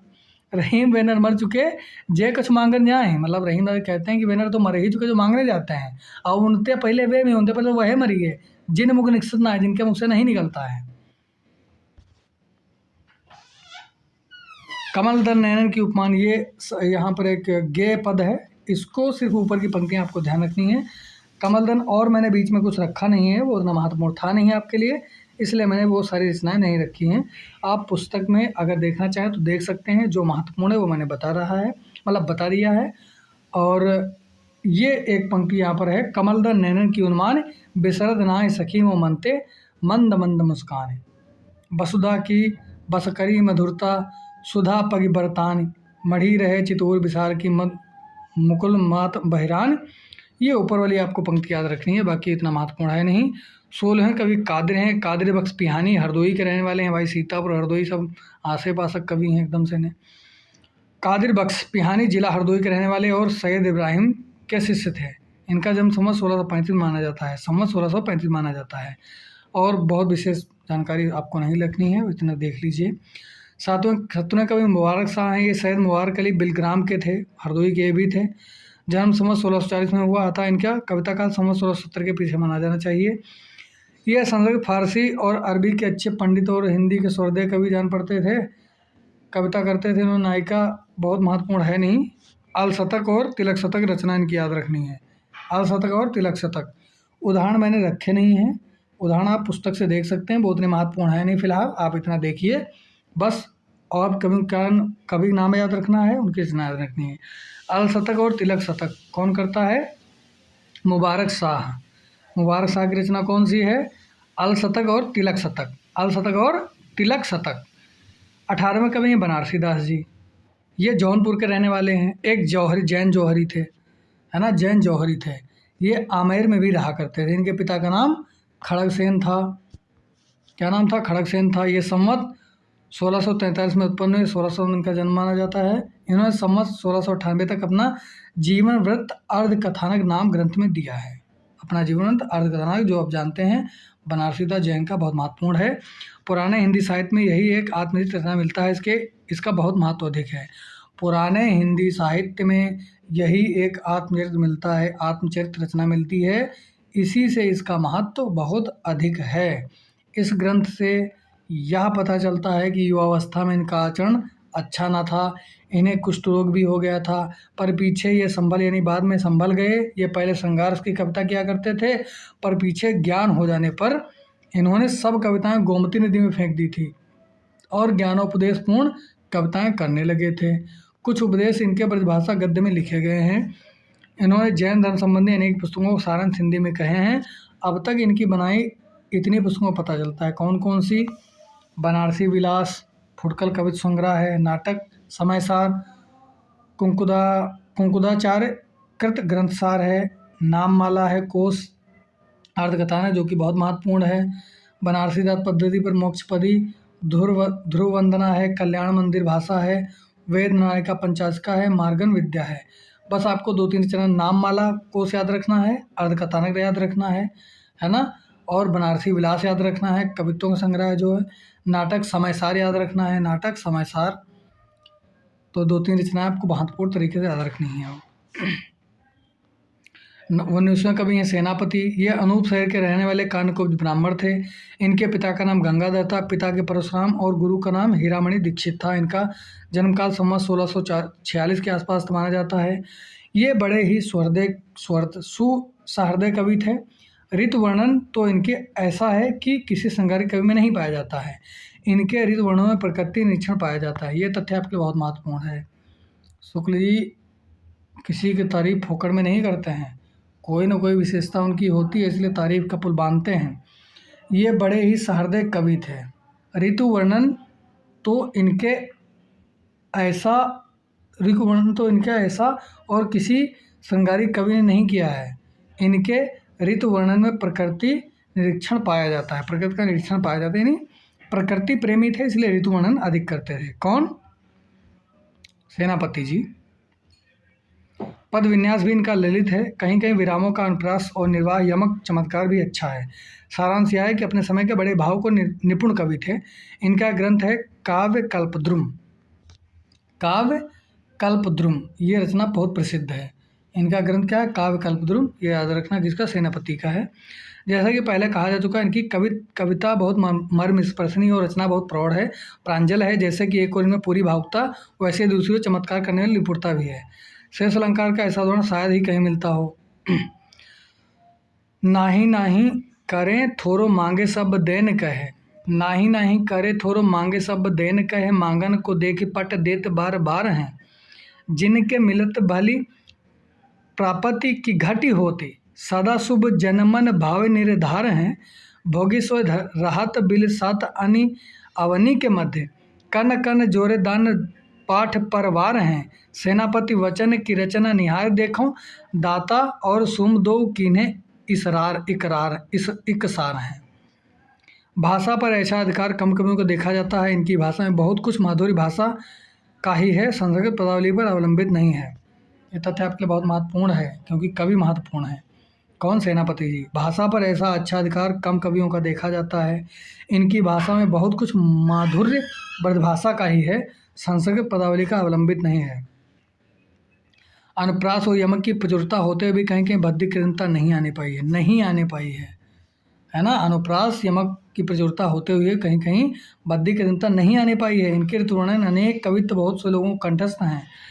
इनके ऋतुवर्णन बहुत लोगों को कंठस्थ है। रामचरित संबंधी कवित्व भी बहुत ओजपूर्ण है। इनकी रचना बहुत नमूने दिए जाते हैं।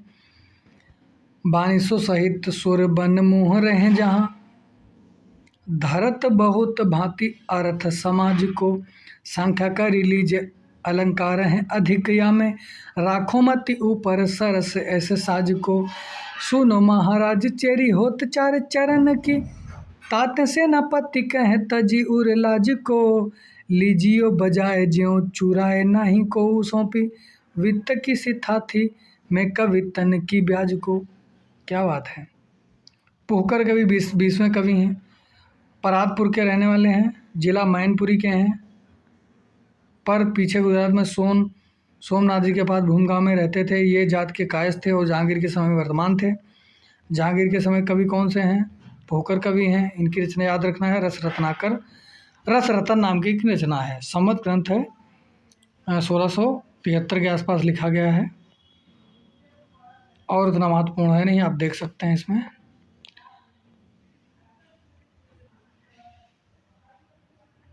सुंदर कवि हैं। ये ग्वालियर ब्राह्मण थे, शाहजहाँ के दरबार में कविता सुनाया करते थे। शाहजहाँ के दरबार में कवि, ये ध्यान रखना है आपको। शाहजहाँ के दरबार के कवि कौन थे? सुंदर थे, कविता सुनाया करते थे।